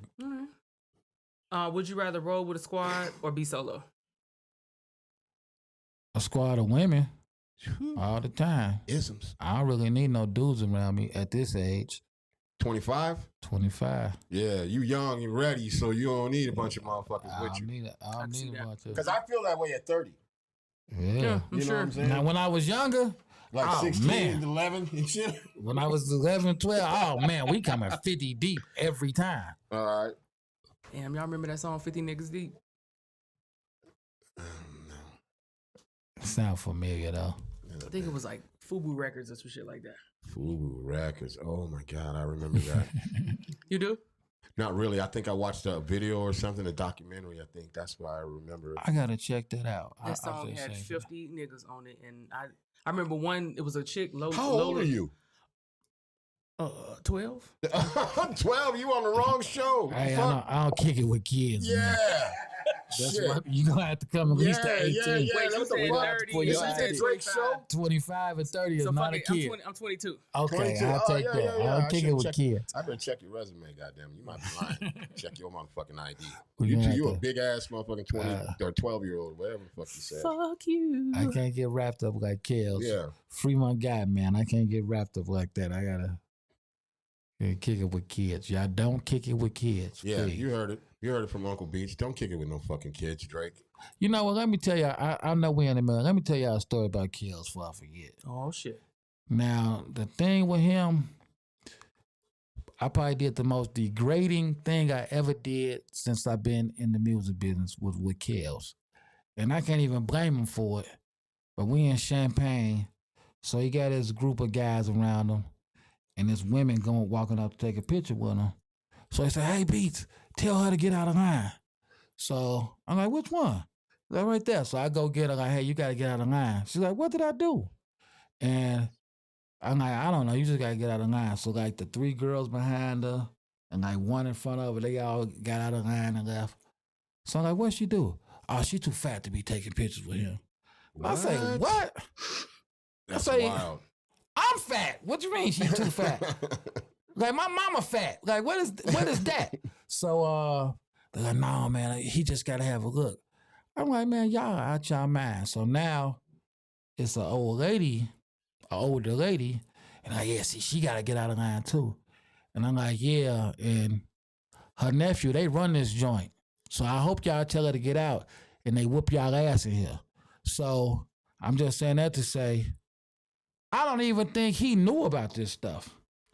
I think they're just doing the stuff because I see him taking pictures with big women and old ladies. Mm-hmm. Okay. I think they just the ones who trying to set this up. So you got to watch the team you have around you too, Yeah, because you will true. end up in jail messing with your team. That's very true. That's very true. Okay. I ain't even gonna touch that one. I ain't gonna fuck with it. Yeah. I agree. Because I may or might not have peed on someone before. You know what I'm saying? I ain't gonna. I told him the feds is listening. Y'all better. By the way, shout out to my team. I ain't gonna do that shit. Don't worry about it. I mean, if it's consensual piss, there's really nothing they can do about it. You know, they'll be of age. If I do, not saying I will, but if I do, So they say it's better to be pissed off than pissed on. I don't know. I mean, apparently, that is debatable. You know what I'm saying? I'm gonna find out one day with Dolly Parton. Find that shit out. No, you ain't gonna piss on Shout Dolly out to Parton. Dolly I ain't gonna let Parton. you do that. That's what I'm I talking ain't gonna about. piss on Dolly No, Parton. man, come on now. She out here giving books to the children and shit. Don't do that. Books ain't got nothing to do with it. I mean, Yeah, maybe she'll get booked. I'll book her motherfucking ass, nail her to the cross. All right. Enough of okay. that. All right. Are you a wallflower or do you dance in the club? I dance. I boogie, but I do my thing.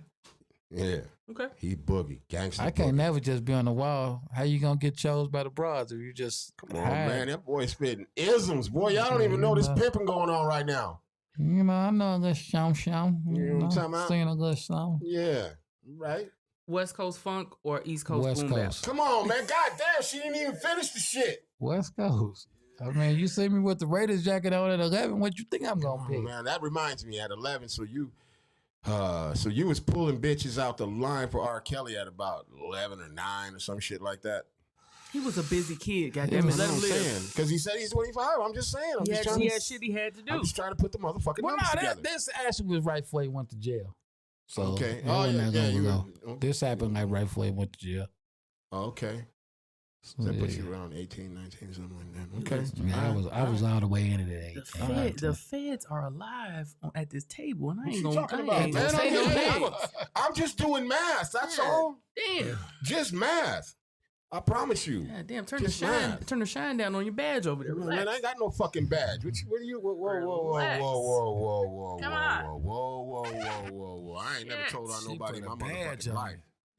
Definitely ain't never had no badge. She put a badge on. Nah, no, she just put a motherfucking badge on me. Don't you know people are watching this shit? I think the glare, that's all I'm saying. You know the feds is watching? That's all I'm The saying. feds is watching. The feds is watching. Hey, there's one of us over there. Hey, Bill, how come you didn't tell us? Fuck out of here. You know fucking fed. How you know the nigga named Bill? I don't know. It's the most random ass. You know, my favorite friends are white. So. Mm-hmm. Oh, now that's racist. right. I got a couple white that's friends. Now you a fed and you racist. Yeah, right. Okay. I said rapper. Yeah, man. You know, my favorite feds are white. You know what I'm saying? Some of my favorite feds are white.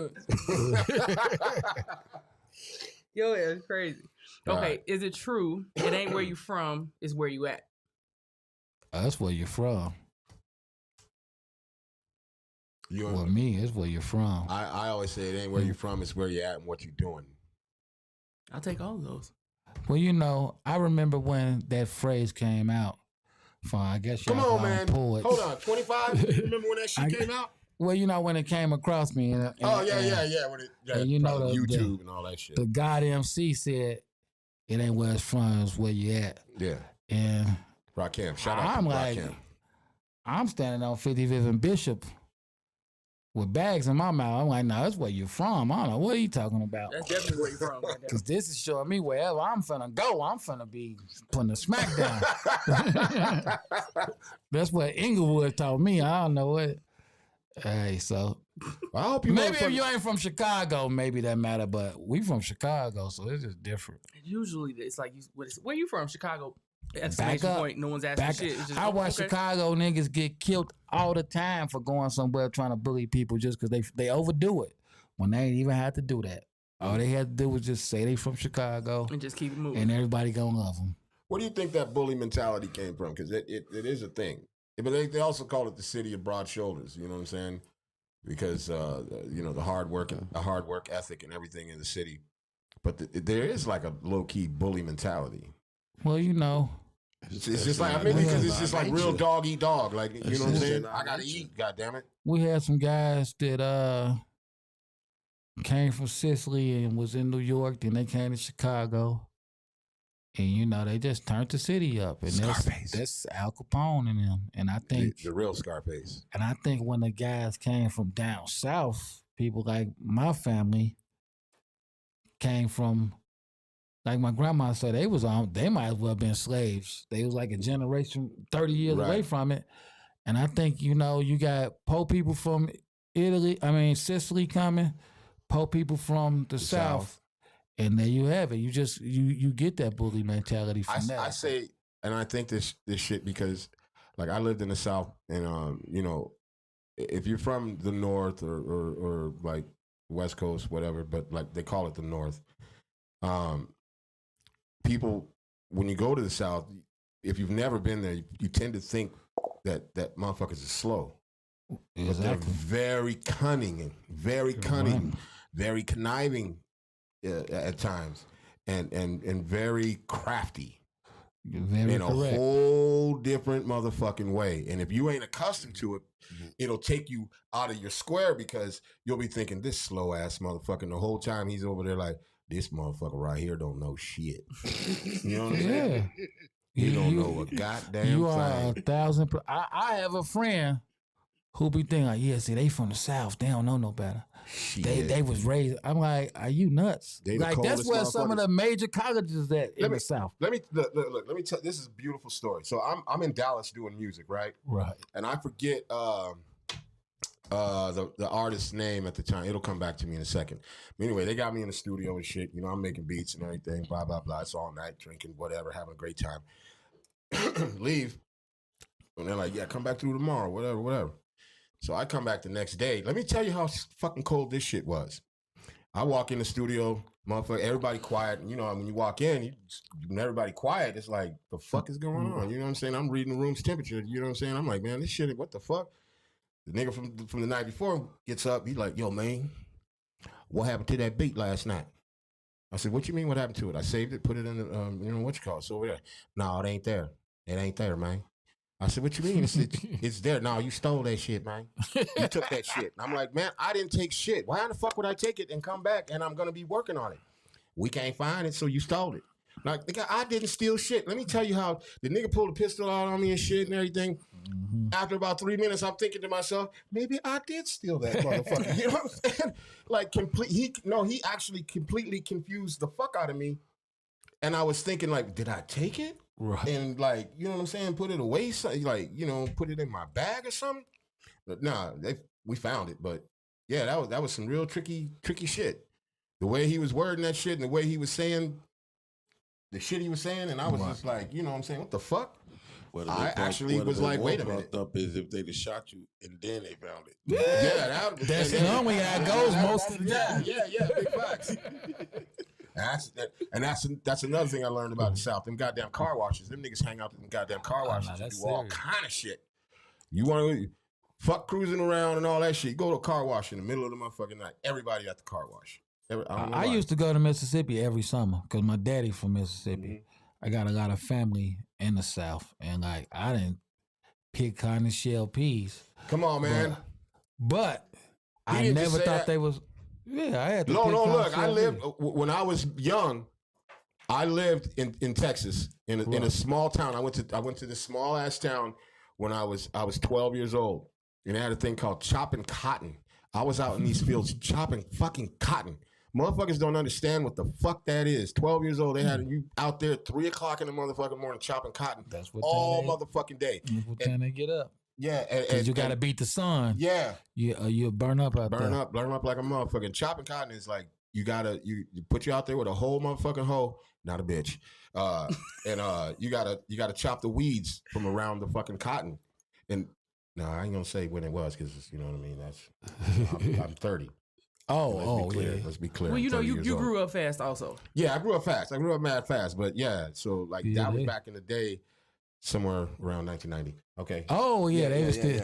Yeah, they was still like two. I get it. But yeah, that shit was. They wild. pulled me out the cornfield fast though. Yeah, because they knew I wasn't gonna make it because of the heat. I didn't. But I tell my cousins to this day, when I been out, like nigga, I remember when you used to pick cotton, nigga. Mm-hmm. Don't you get smart with me, right? I love messing with them. That's some crazy ass shit though. I never in my life. That was the job though. That was the summer job for all the kids when I used to go down there. Yeah, and I was there in the summer too, and that's the fuck I did. I never seen $1 of that motherfucking money, but that's what I did all fucking summer long. Shouts out to my family in Bentonia, Mississippi, because I know some of them gonna see this if they ain't watching that. Shout out to my people in Dallas and in Levelland, Texas, and Lubbock, Texas. Yeah. Mm-hmm. Enough of that shit. Mm-hmm. All right, let's go. Is hip hop dead? No. Mm-hmm. We doing this because of hip hop. Yeah. Talk to them. Okay. Talk to them. Hip hop done gave these Negroes jobs. God damn. I didn't think it would do that once I started rapping and getting into hip hop. I never thought it'd be a job for me, especially all these years later. Because some of these niggas, they should have never gave them that goddamn money. Some of them. I'm just saying. Yeah. You know what I'm saying? And it give people hope. It brought a hope to the street. Like I don't remember that when people was listening to Michael Jackson and Prince. That was way before your time. At 25, that was way before your fucking time. Because it was way before mine. I'm 30. Who's Michael? Michael Jackson? He was in that group. I think it was a Jackson 4. Jackson 4. And he was. Sounds familiar. I think they was a basketball team. I don't know. I have to Google. But that's old people shit. That's old people shit. Mess. Nobody know about that. That's old people shit. But they didn't create a lane like how people is now. You know, the other music didn't create a lane. I was talking to my guy Lucky Lucci about this, one of my white rapper friends. And we was talking about White rappers. I was saying how hip hop created all this podcasts and stuff, and he was like, "Well, that was around with country music," but to me, it ain't the same as the hip hoppers because everybody is doing this now. Well, let's be really clear. The lane. African Americans created rock and country music. Country music comes from blacks. I don't want to say folk music, but it's kind of like folk music and chain gang songs and shit like that. All of that blues and shit like that. Muddy Waters, all of that shit. So country music, rock and roll, rap, all that shit. America was built off the backs of this shit. Come on, man. I give them. You can't give them nothing. I give them country music. No, you can't. Because blues ain't country music. No. Bentonia Blues was created in Bentonia, Mississippi, where I'm from, where my people But what from. I'm saying, hear me out. What I'm saying is, if you don't have blues and you don't have like blacks folk music, because that's all country music is. Because before that, it was all banjos and. I won't give them country. You're right. You know what I'm saying? I give them bluegrass, whatever that is. That's what I'm talking about. Bluegrass. Right. Yeah, I won't give them country. It wasn't until they heard the motherfucker sitting on the porch talking about he ain't got shit else to do today but drink and get fucked up and then, you know what I'm saying, fight with his wife and everything else. You know but we're talking about people who will literally take a record that black folks have recorded and record that shit again and remake it so white people will listen to it. See, people want to get away from what was really going on in this world because it's still going on now. Just like I remember when Montana 300, and he from Chicago, but they try to say he from Peoria because he grew up there too. But he said,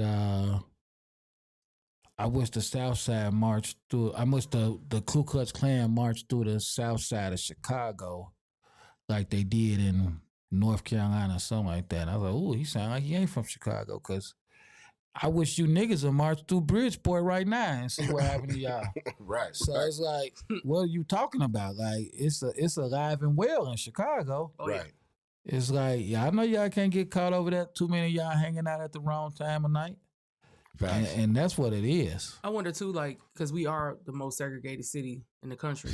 I wonder if that's got a lot to do with the Chicago mentality. It's one of the most diverse cities in the United States, but at the same time, most segregated city.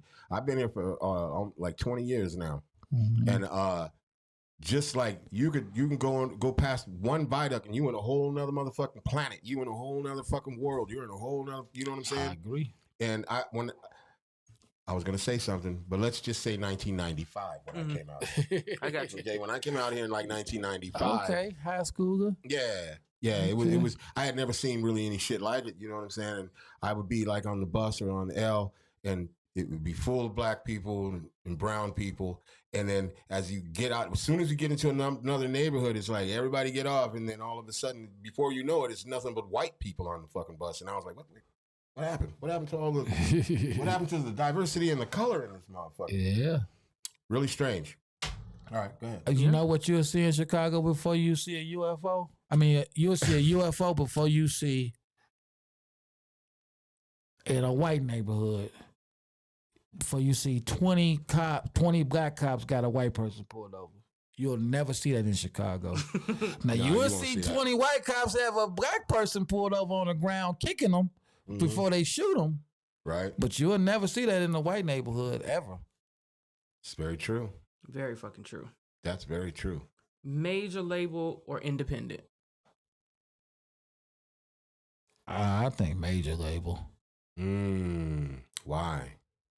Because they'll put the money behind you, the machine, to set up a good independent situation for yourself. Right. But then that goes back to paperwork. That goes back to knowing contracts. That goes back because you can get signed to a major, and if you don't have your I's dotted and your T's crossed, you won't see shit. Who cares? But what they put behind me, I can put you on and put you on independent. Yeah, but if I don't Nah, need, but look, think about it. If I don't have the wherewithal to understand this fucking contract, how am I gonna have the wherewithal to put you on? Well, that's why you gotta have this thing called a lawyer before you sign any label contract, because it's all tricky. But it's like you use the major for the marketing, Right. Because people, go independent. You know, it's probably people sitting here right now that got their music on distro and wonder why they got $30 in there if they got that. Right. But when you got that major marketing behind you, now anything your name is tied to. So now if you put Heat Detector presents Uncle Beats, just because you got that major deal, you gonna make me some money on the independent side. So it's like they gotta understand what you just gotta be buzzing for that independent to work. Yeah, but come on, Beats, man. But you already you dropping gems, but you already know this. There's people out there that don't know this, and I'll ask you this. It out there. No, I'm just saying. So if there's somebody out there right now, what in a short term, in a short sentence, what would you tell them outside of like be on your business? What is something you would tell a struggling artist right now about the business side or them putting their music out? Well, I can't say this. I'm not gonna talk about stuff that happened 30 years ago, because a lot of people use that for leverage in the music business, and this ain't that type of business. Right. You got to be relevant right now. So like I work with HD for president. He probably streaming like 14 billion streams on TikTok. Jesus. Fendi the rapper, I was part of that. And it's like the main thing that y'all have to do is put your music out and promote it. And stop depending on your friends and family that already know you broke, talking about you got a Lamborghini and stuff, and you want them to really believe that. No, sell yourself to these strangers.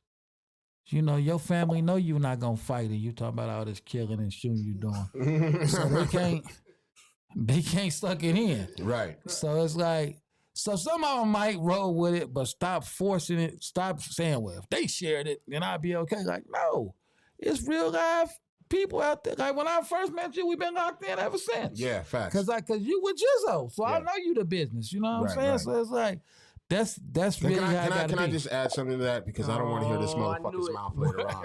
See, I told you it wasn't for me and all this. I don't want to hear none of that shit. That's my man. I stand on my own too, bro. I stand on my own too. That's my man, dog. You might have introduced me, but I do the rest by myself. Hey, same thing. Yeah. And he wanna introduce me to you. Right. If you wasn't that dude, you know what I'm saying? Facts. And that's what it is. It's like you just got to get up there and like Fendi. I saw her. Now, shout out to my girl Kiwi. Shout out to Deli. They was working on. I wasn't impressed, but you know, hey, somebody got to pay for these cars and stuff. And when I go to strip clubs, I gotta have money. Right. So I'm gonna work the record. Right. But when I seen her performing, I said, damn, she got something. Right. Because anytime you get in front of crowds of people who don't know you, I don't know how I did that. You get in front of crowds of people that don't know you and they going crazy about you. Right. You got something. Facts. And that's what people don't understand. You're not in the music business till you have a hit record. I don't care if you got 50 albums out. Until you got a hit, you just trying. And that's what it's about. And I done seen people make them hits. Right. And they gone. And they be gone with it. So it's just like, you just got to keep trying, because how you going to know when you got a hit? Right. If you don't put it out. If you just keep it in your phone. Or send in your email and all that old dumb stuff. Right.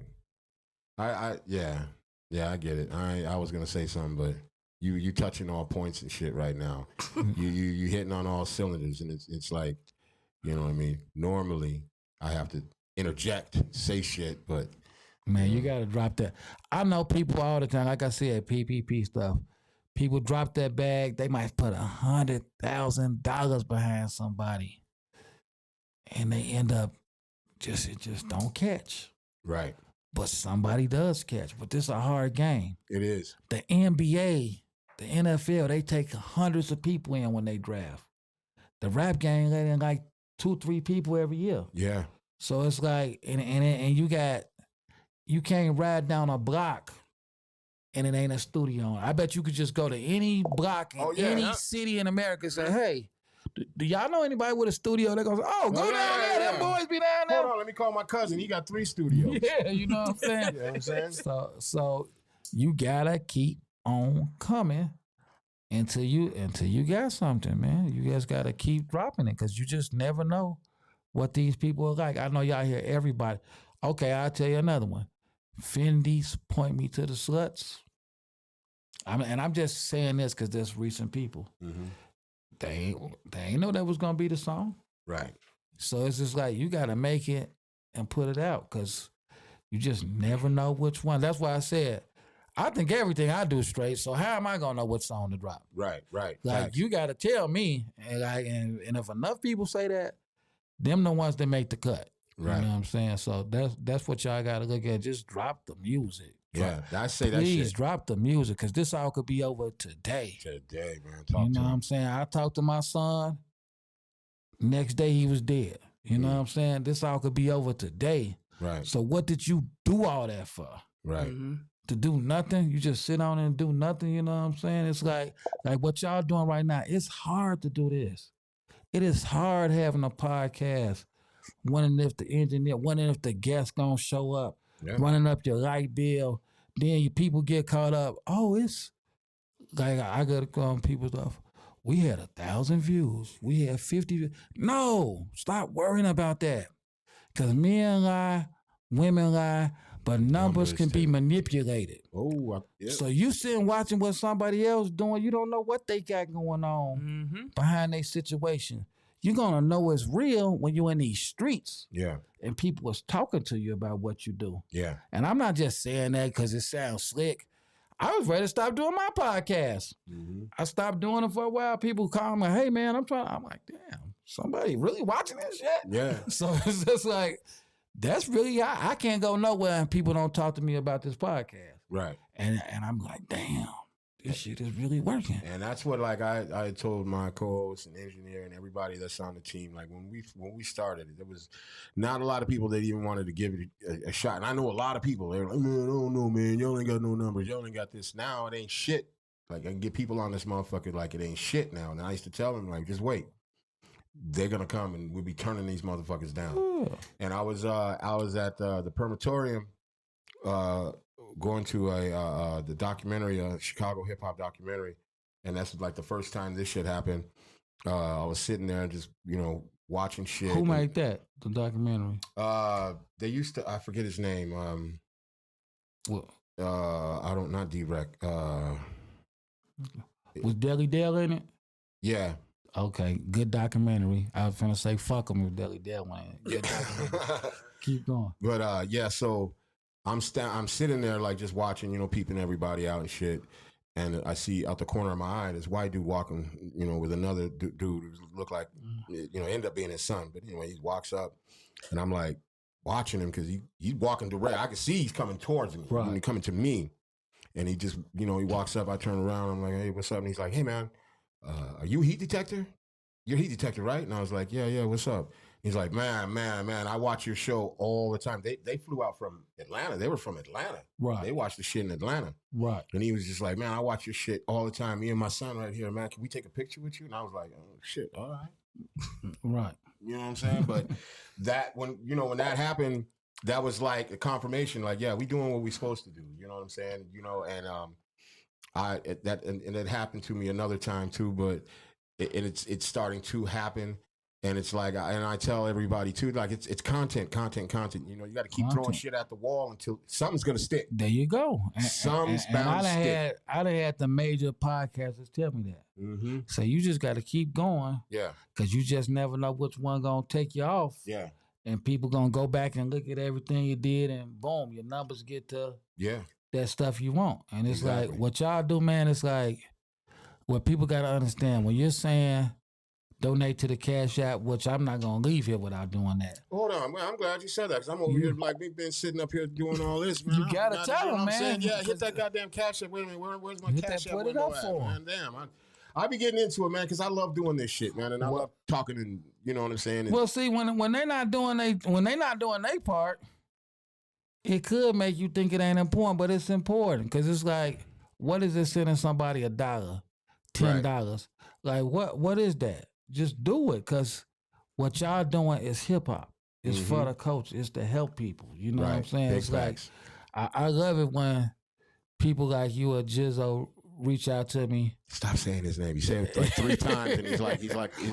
I would be saying this if I was somewhere else though. Right? I'm just saying. He like Beetlejuice though. You say this shit 3 times, that nigga pop up. If I was on somebody else's podcast, y'all would be the people I think about. My man. Because y'all helping me. Yeah. Whether you realize it or not. No, I realize it. You know what I'm saying? You're helping me. Yeah. So it's like I can't do nothing but appreciate it every time. You know, that's why I always have to shout out Jacqueline L., Corey Wright, Rondell Williams, Nike Davis, Jasmine Rains, because they always in the comments. One of them is going to be in them comments on everything that I'm doing. Shout out to them. And it's like they down with me with this all the way. My guy Corey Wright, one of my childhood friends I grew up with, one of my first rap partners. Back in 1998. You would have been like 1 year old or some shit. Yeah, back in around that time. Yeah, that's about it. Carry the one. Yeah, okay. But but he hit me up because he was like one of my first guests when I was getting it going. And at first, me and my partner Snap G, we just wanted to like tell hood stories. Right. But then I saw, I'm like, man, and my people telling like, nobody really gives a shit about y'all hood stories. Right. And I'm like, damn, you're right. But we got some good ass stories. But then I realized, okay, let me talk about the current stuff, get people to know, because I don't just bring people on there like, well, I started rapping when I was 3. Right. Then they said I was the best in a talent show. Like, no. Give them a little taste of your logic first. Right. Yeah. And by the time we get to that, if they still on here, get to that, they still here, we doing good. That's my philosophy. So Konut came on the hood story part. So now he ready to come back on. Like, yeah, man, I want to come back on the show. I mean, dog, I don't need you on the show because I'm not really doing the hood. I'm going with my rap friend. Even though I'd rather talk about my gangster past, nobody cares about that. Right. They want to hear what I done in the music business, and I accept that. Even though, you know, my brother had to tell me that though. He's like, man, nobody gives a damn about what you did in the street. He hurt my feelings. I'm like, yeah, you're right. The truth hurts though. He's like, they only care about what you done in the music industry. Right. So boom, that's kind of why my homeboy Snap like, well, I'm gonna be in and out because I don't really feel the music industry. I'm like, yeah, you know, sometimes we give them that gangster stuff. Right. So I explained to Konut. I said, hey man, you want to help me or are you trying to help yourself? He's like, man, I want to help you. I say, you're more important off the screen to me than you will ever be on the screen. Right. And he's like, what you talking about? I'm like, man, if you just sharing stuff and in the comments and interacting with the people, like, man, that's priceless to me. And that's what he been doing. That's what Jacqueline been doing. That's what Rondell been doing. That's what Nike Dave's been doing. That's what Jasmine Rain's been doing. So just imagine if every MF who called asking me for money, telling me they problems, and all that, just imagine if they helped me with this. Right. You know what I'm saying? It's like, to me, you're working against the system. Because if you got a family member that's in the music business and entertainment and you're not helping them, you're working against the system though. Yeah. Because that's how I make money. Help me make the money so I can help you when you're in a situation. Or help you to make some money too. Or help you to make some money. Yeah. But they don't get it. So yeah, man, what y'all doing, man, people should appreciate y'all. People should, when you tell them the fee to come on or whatever, they should be jumping to do it. Right. Because this shit costs money and it takes time. It takes time. Time is money. Time is priceless. Yeah. Yeah, damn. See, I told you. Gems are being dropped. You motherfuckers need to listen. You also need to hit that motherfucking Cash App. Y'all need to hit it. Right. Hit that Cash App. Right there. Hit that motherfucking Cash App. $@ at Heat Detective. We need that shit. We poor as fuck over here, man. Now, speaking of money. I had to make my motherfucking co-host a grilled cheese sandwich before she came down to, do the show. Oh, grilled cheese. Grilled cheese with the government cheese, though. That shit that don't even melt right. You know what I'm saying? Damn. And a small thing of apple cider. Not apple cider, I mean applesauce. From the expired can. Oh, no. Not expired. Terrible. Shit. All right. But I guess you got to do what you got to do. You got to do what you got to do. Okay. Now, this next question. It's very literal. Okay? Okay. I need you to follow me on this. Okay. If I need to transfer you my energy, we could do that too. Oh, damn. I'll take some of your energy anyway. I don't know what that means. See, don't get her started. You got good energy. We made it through the whole show without her. I appreciate that because I work on I'll take some of your energy. Man, look, you're going to be taking the wrong shit, bro. Shut the fuck up. Like you fucking somebody up the energy. slip you a goddamn roofie. She'll fucking slip you a roofie before this night's And I over. ain't bring no roofies with me. See? Ooh. You see? Remember roofie when we finish, 'cause I got a question. What is a roofie? That's a date rape drug. Yeah, but that Oh, it's yeah. not. It's not. She'll give you a drink, nigga. You're going to wake up butt naked in the bed. Just after we finish this, just please remind me of roofie so I can ask the question I got to ask. All right. But anyway, okay. Don't forget the roofies. I will not forget the Okay. roofies. Close your eyes. Okay, they close. Okay. He lying, they open as fuck. I want you to picture yourself. Okay. I'm picturing. You just walked out of an office space. Okay. You met with a Jewish person. Okay. They gave you a big ass bag of money. Okay. Let's say $1 million cash. Okay. Come on, you got to up it. This is Uncle Beach. You got to do more than $1 million. Shut the Because hell $1 up. million ain't no money. Okay. Yeah, see? I'm trying to help you. You got $1 million cash, Okay. but in a week, you're about to get another 10. Okay. Okay. But you got the cash. Right Okay. now. It's the middle of the afternoon. No, I'm doing this, not you. Okay. It's 7:45. It's in the summer, Okay. so it's still light outside. Okay. You open the door, Okay. get 1 foot outside. You feel the summer air hit your face. Can I say one thing, though? No, Okay. I But know you. the premise of this is you don't have no money. Shh. Okay. I know you're not gonna let me down. Okay. The summer air has just hit your face. Okay. Tell me the very first motherfucking thing that you're gonna purchase. I'm talking about the very first. Do not say you finna buy some motherfucking real estate. I'm gonna lose my shit. Okay, I'm talking about a bag of weed, a piece of puff. You finna go to the script. Don't let me down. What you got? I'm gonna buy some pussy. Oh, shit! That's the. Oh, shit! That's a $40 is coming off. Off the rip, right? You said that little $40 coming off the rip. I swear to God, my favorite answer got $1 million cash, and he said $40 That's pussy. $40 And speaking of gonna come out. $40, y'all realize that Pimp C named the price? What, $40? Rest in peace of Pimp C. That was my Rest in guy. peace. Trash like the fucking $40 in the club. He said that $40 coming off You know the rip. what? I didn't realize that 40 re-enter. See, it's the real minimum wage for pussy is $150. Everybody know that. That's the minimum wage. Like, you wasn't supposed to come with less than $150. So I guess that's why you trash if you fuck for $40. But Pimp C just was futuristic anyway, because COVID made $40 pussy available. That was COVID. Motherfucker need $40 for sure. But the $150 minimum wage is back up. So But I mean, if it's $150, is there like a set? I think you're just forgetting the fact that the first thing he's buying is pussy. But I'm saying though, like, cause like, is it like a uniform performance? You know what I'm saying? I mean, like, is $150 the base? Like, is there options? Like, God damn, was you looking for a job? no, I'm just saying. I'm curious. I'm curious. Shit, he said it. You talking like you had an interview right now. If a nigga What does the tell base you, pay? if a nigga tell you minimum this job wage, entail? minimum wage for pussy is $150, he has the information. So you need to pick his you brain. know what? I'm gonna tell y'all a story, right, to trip me out, right? Now, in all my years of being around certain things, right, I'll never forget. Because like I said, I just connect dots. So I'll never forget. I'm with these chicks. They got their operation going. So a dude comes over. He got a book bag. Caucasian fella. White guy. So girl go upstairs with him. She come down. She's like, man, this motherfucker want me to whoop him with a paddle. Like, damn. Well, how much he paying you? It was like a big number, like $1,000 or something. Beat his ass. So the other girl looking at me. She was like, give me that damn paddle. You heard that motherfucker up there.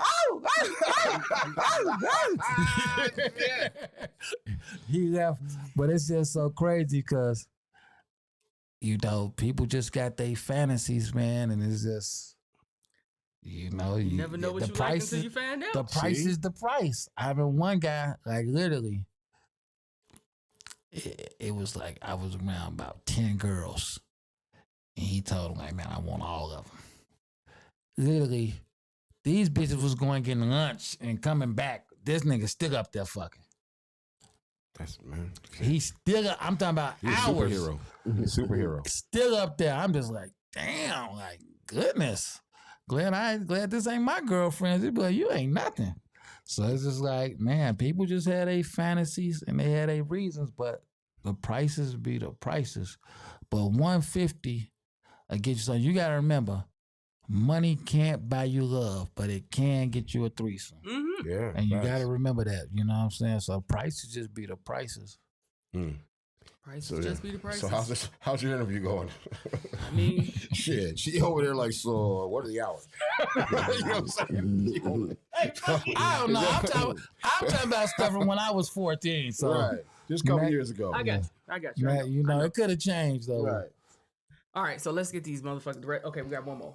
White manager or black manager? White. That's surprising.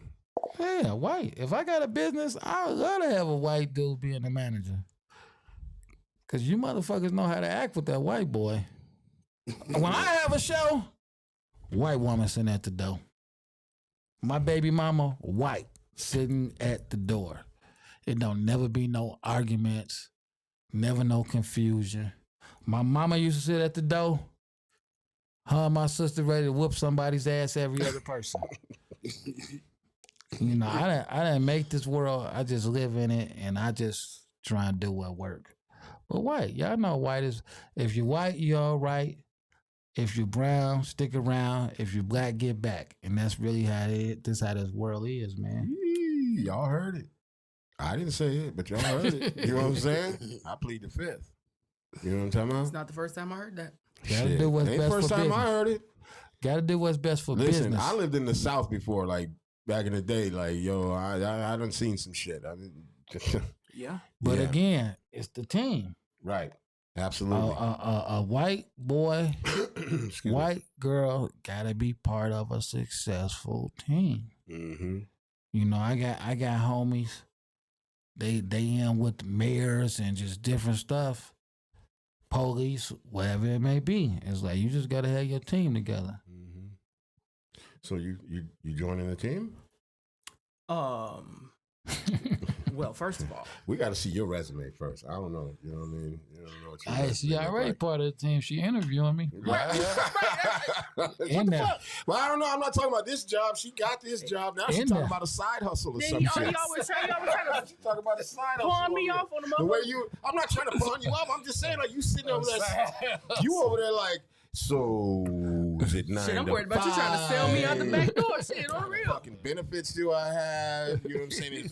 Is there a fucking uniform I gotta he wear? said minimum wage. I'm just saying that shit. Yeah. I mean, Ain't no go to the strip club and go back there for that dance, and then say, you know, I want that other thing. Watch they well, tell see, you that's not true. 150. There's some clubs out here you can get a dance for like $20. Wait, like I said, yeah. But I don't know the quality of that COVID, dance. COVID done changed You know what I'm things. saying? And if you can get bust down in a strip club for $20, just tell me the club so I can go. I'm not finna debate it. I'm not finna argue with it. I'm gonna go find out. But let me just say this: that some of them bitches, I are gotta paying, listen. I ain't gonna say who took me there, but I walked in that motherfucker and I read the room and I was like, this is a thirst trap. This shit is crazy. I'm talking about. What you mean by thirst trap, though? Because you can tell by the kind of guys that were in there and the way the women were in there. Because so there might have been, at that particular moment, there might have been 25 bitches up in there. Right. And maybe 3 of them were I ain't going to say dimes, but they're like 8s and 9s. Right. The rest of them bitches looked like they needed to do sit-ups, like they needed the motherfucking fucking Brazilian butt lift, the titty lift, the goddamn. There were some monsters up in that bitch. I'm telling you. Yes. It's not that far from here. And it's $20, in the back room to dance, and you see these motherfuckers, boy, the dudes in there over thirsty and shit, you know what I'm saying? And then it's, and the girls, they coming to the table touching, hey, baby.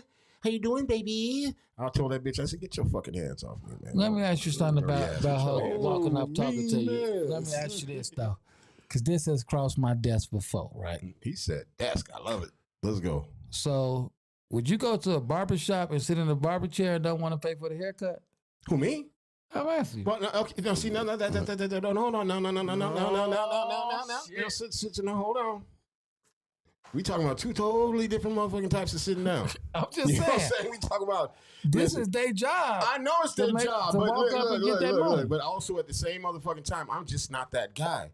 I take my chances trying to talk her out the pussy. You know what I'm saying? That's what I'm saying. So, but you coming to establishment, like I spend most of my money in strip clubs paying women to get away from me.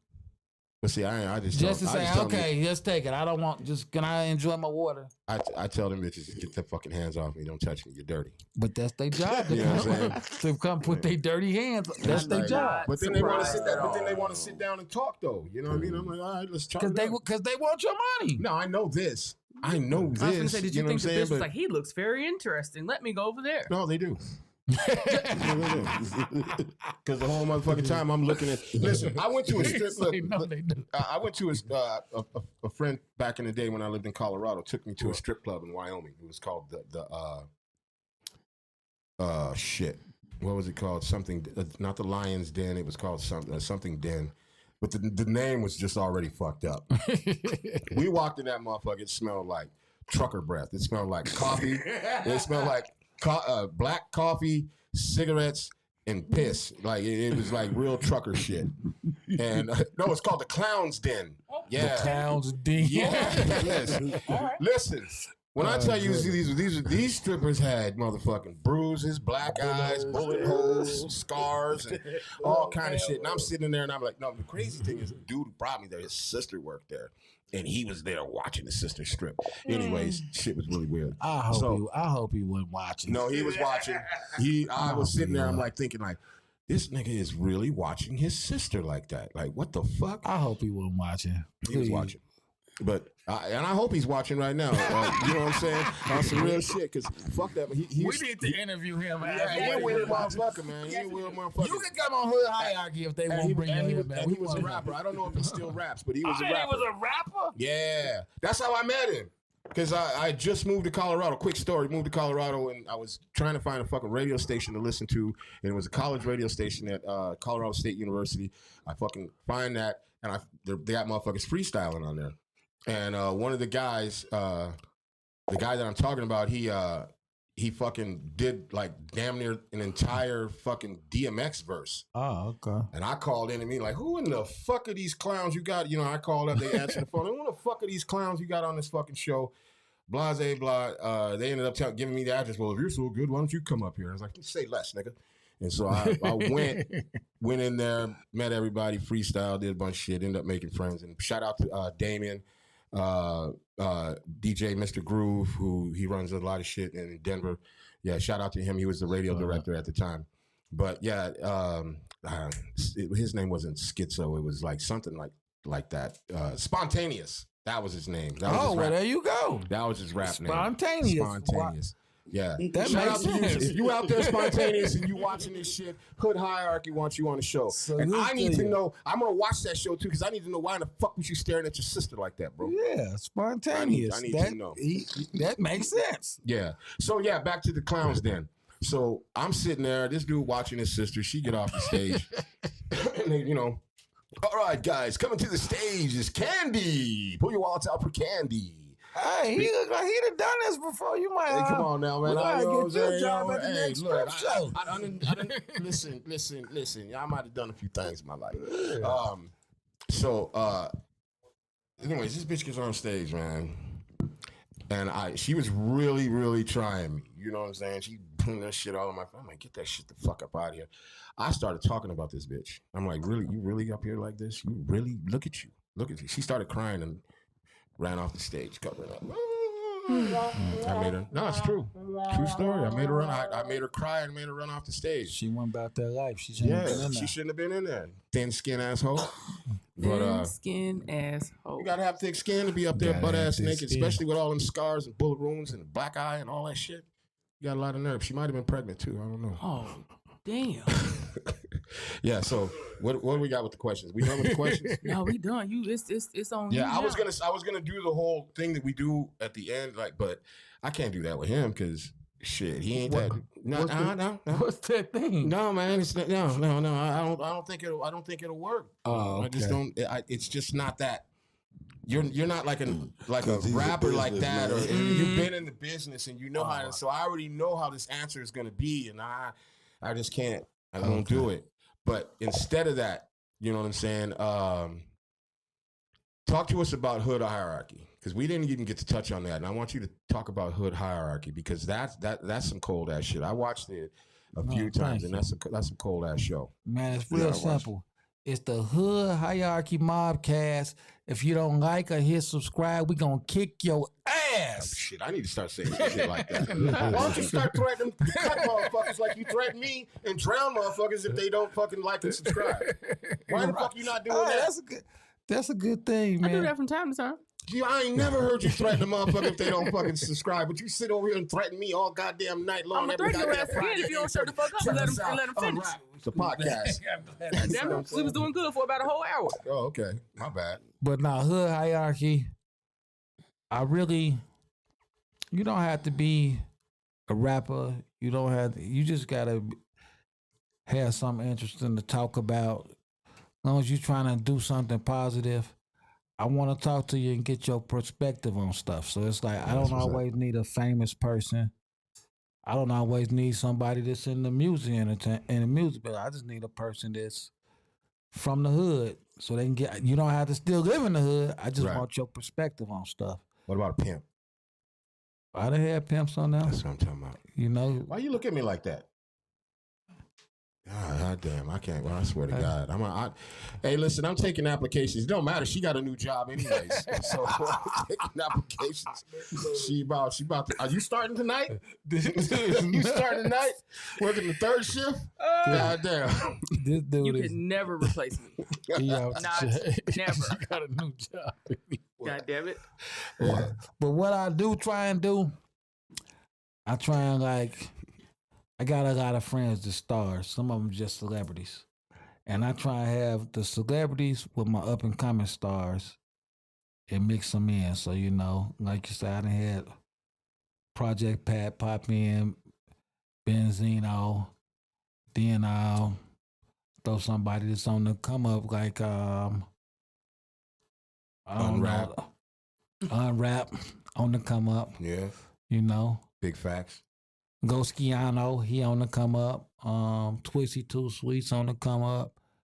But, then I might throw somebody that got a little fame behind them. So it's just like, I just try and mix everybody in together, man. What about somebody that got a little game behind them? Man, you gotta have game if you're gonna come around me. You gotta have heat detector on that motherfucker. Man, I'm waiting on you. Shit, you ain't never gotta wait on me. I'm ready to go now. Let's go. Heat detector coming to hood hierarchy. Now, not tomorrow, but shit. Tell me. This week. I stay suited and booted and ready. This week. What you mean? Let's go. Heat detector, then Jizzo. So he can talk about the stuff he detector said the day before. You got like one more time to say his name and that nigga gonna pop the fuck up. Beetlejuice ass nigga. Shit.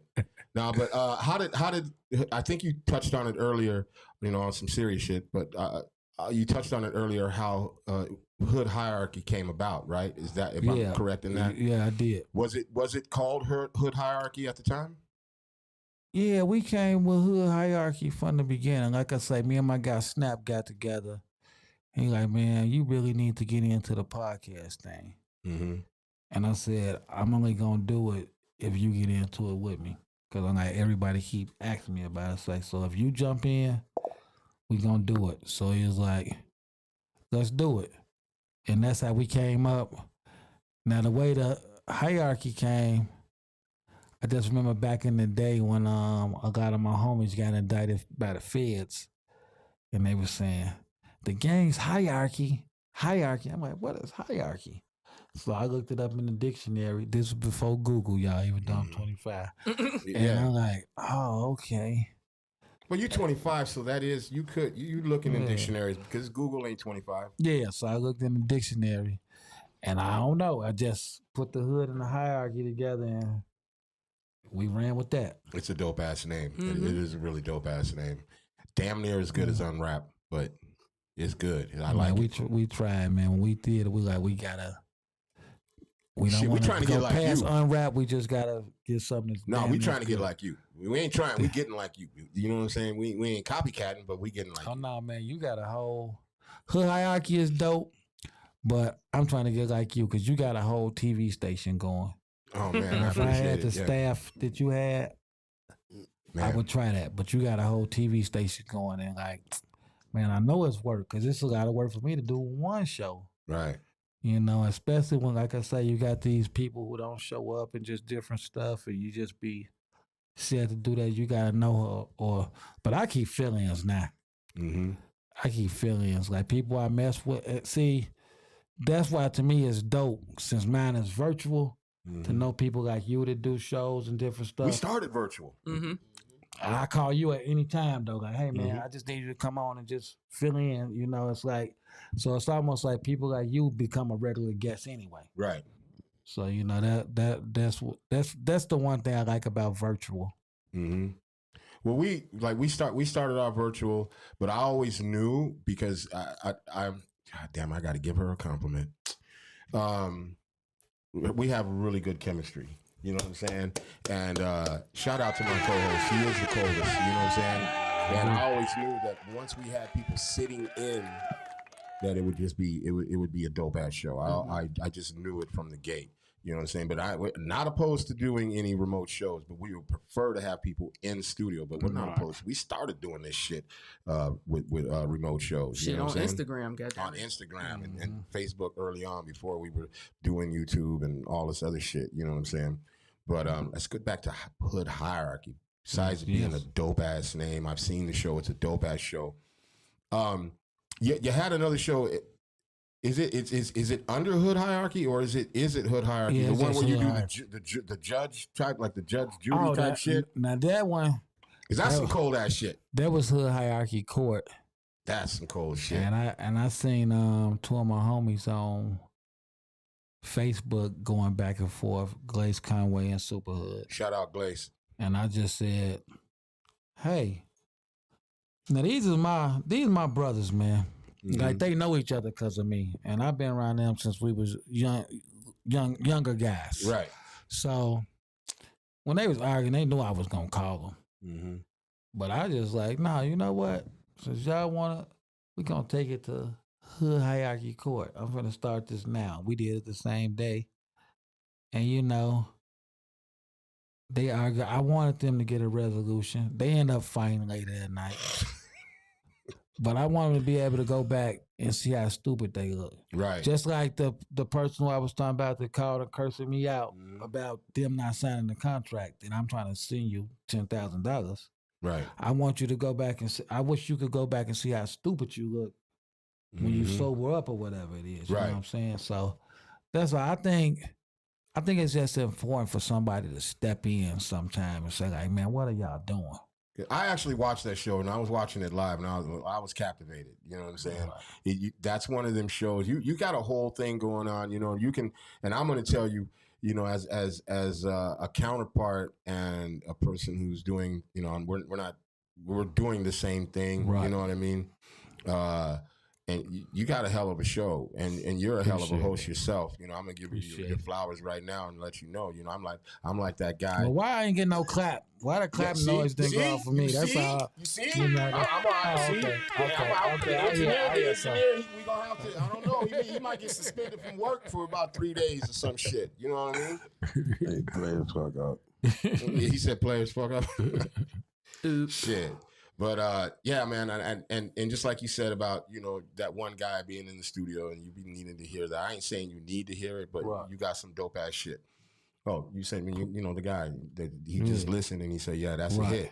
And I'm telling you right now, from my ear and my eyes, and I see, you know, and because I do this shit too, you know what I mean? I'm not exactly where you at, but we on your heels. But on some real shit. And I can't take credit for everything, y'all. We make it look good, but I have stuff popping up on the screen. People tell me, ask this, sit up, wipe your mouth. It's like, so you gotta have a team. Yeah. You know, whether people want to admit it or not. Yeah. You know, I say that to my co-hosts all the time.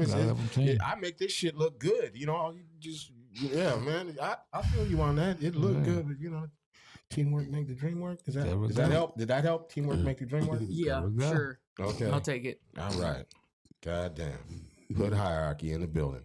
But yeah, shout out to you guys. Shout out to Hierarchy. Hood Hierarchy, the Mobcast, man. I like that shit. That shit's dope. I really ain't, shouldn't have to tell motherfuckers about it. You know what I mean? They should already motherfucking know. I mean, fuck, if I know, everybody else should know. I know it's in my YouTube algorithm. Okay. Well, now the engineer want to talk and be on top of shit. Okay. All right. See how you treat the employees? He trying to sell me to you. He talking shit about the engineer. But he said it's in his YouTube algorithm. That's a clap. That's a clap. See, let's go. You know what I'm saying?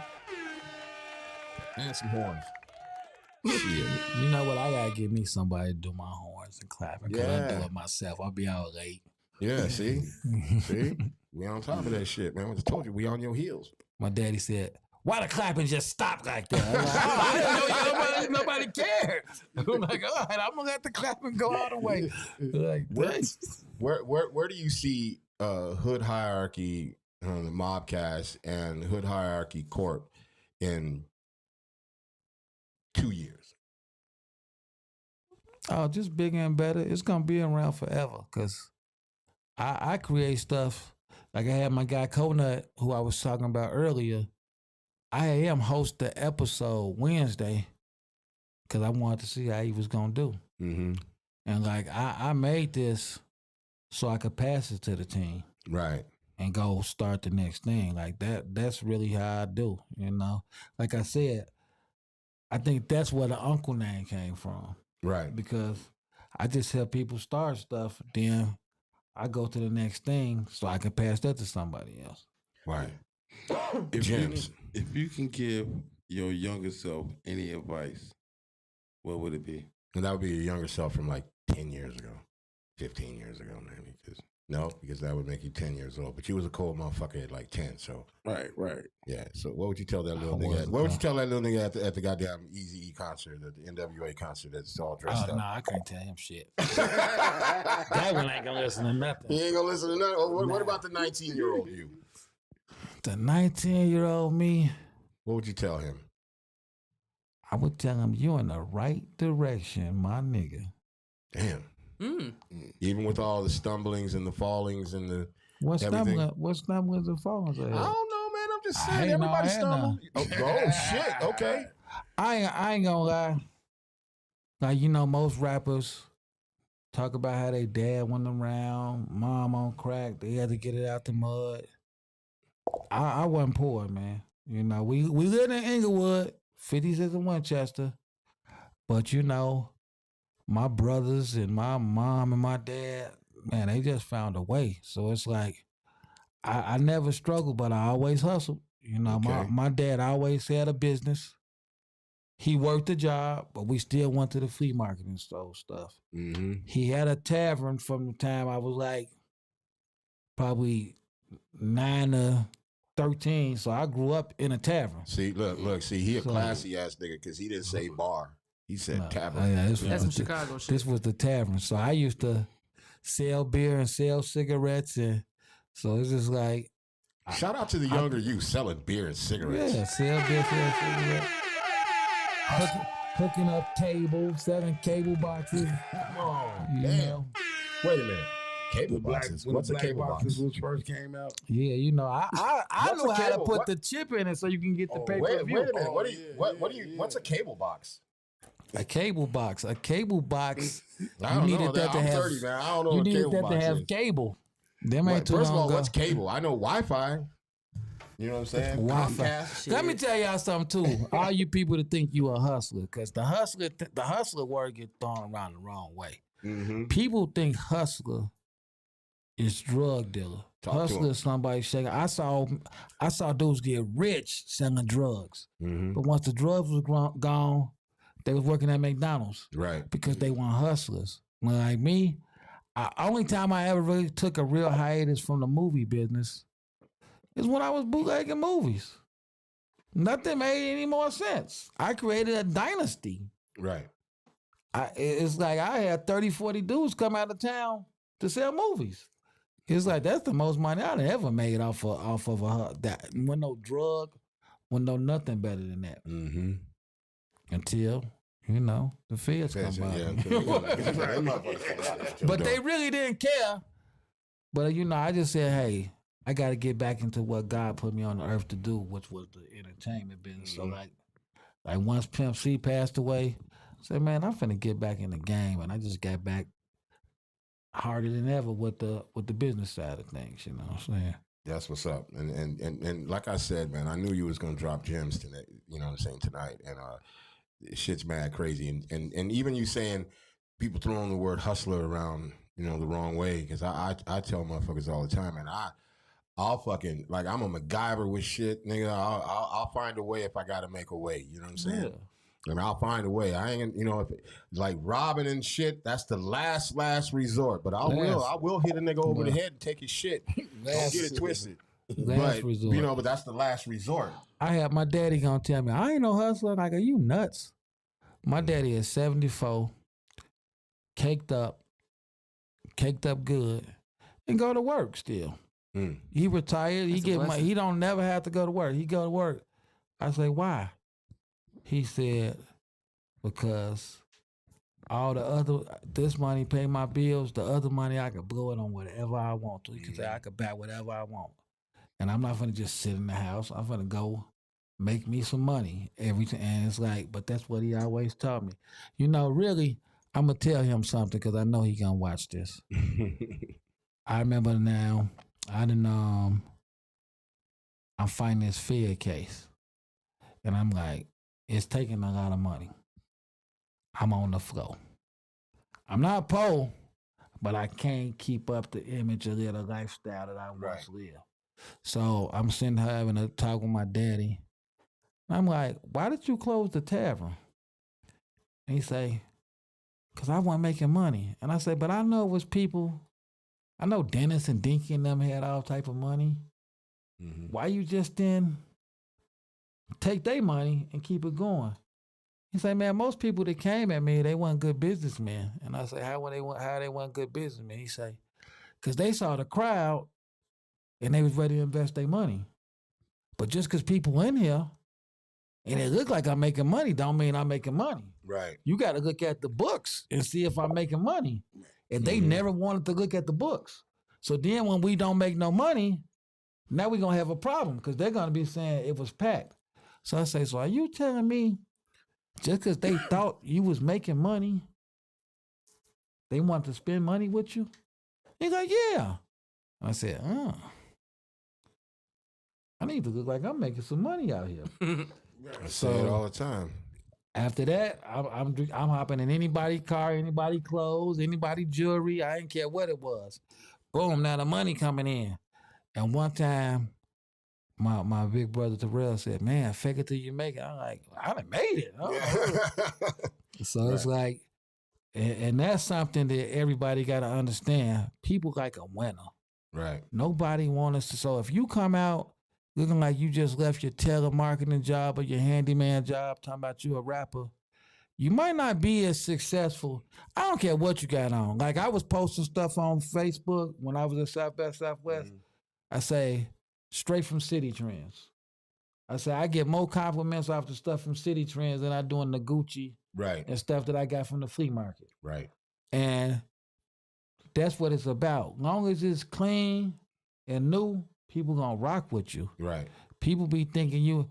Shout out to my sister. I remember I shot my first video, Big Homie's Big Homie. This is when I'm taking what my daddy told me. Right. So my homie Vega like, why you trying to get a car when your boys in Vegas got everything? I was like, they do. He's like, man, go get in that Audi. So I'm telling my sister, she's like, man, I'm gonna help you shoot the video. I'll give you the budget for it. So she give me the money, get the plane ticket, pay the dude for the video, get us out. I'm like, I ain't got no clothes. She like, so what you telling me for? I'm like, I need to get a Robin's outfit. Right. I was like, okay, how much is that? So I told her, I was like, you nuts? I'm like, no, I need that for the look. She's like, I'm not giving you the money for that. So I end up with a beauty supply t-shirt on, a Gucci hat and a chain, but I'm riding around in this Audi through Vegas like I own the place. Right, right. And it's like, I got about $35 in my pocket. The director wants shots and food. I said, if he asks for one more, if he asks for one more, goddamn. we ain't gonna be able to get nothing else. But it's like, you just gotta go for it, man. Right. People don't give it they all and go for it. And that's why they don't win. They scared to invest in themselves. Man, look, I say that shit all the fucking time. And I invest in like, I'm totally invested in this. And I tell my sons, and I tell anybody that I come in contact with, man, you got to invest in yourself. Like I'll have equipment and I'll look around the room, and if I need something and I see something I know I'm not using, I'll get rid of that shit. But I won't keep the money in my hands because I know I need to get whatever I need to get. So as soon as I make that transaction, I'm over there buying this or I'm over there buying that, and then collecting all of this shit. And on top of that, I'm gonna hustle and try to find a way to make other shit work. You know what I'm saying? So that, you know, it may not look like shit to everybody else, but I know what the fuck I'm doing up in here. You know what I'm saying? Man, I know what it looks like when they looking at it. You know what I'm saying? So, yeah. Just like with all your shows, I watch them all. Mm-hmm. You got to create the image and keep that. People got to understand that. Just like I was talking to a young guy in the studio the other day. He was like, man, I took my Facebook down. People be too messy. Then he ain't really had nothing going on Instagram. I was like, so you're not a rapper? Mm-hmm. Oh, yes, I am. I'm the coldest. I was like, hey, all that stuff on Facebook, I showed them my Facebook. I never post my kids.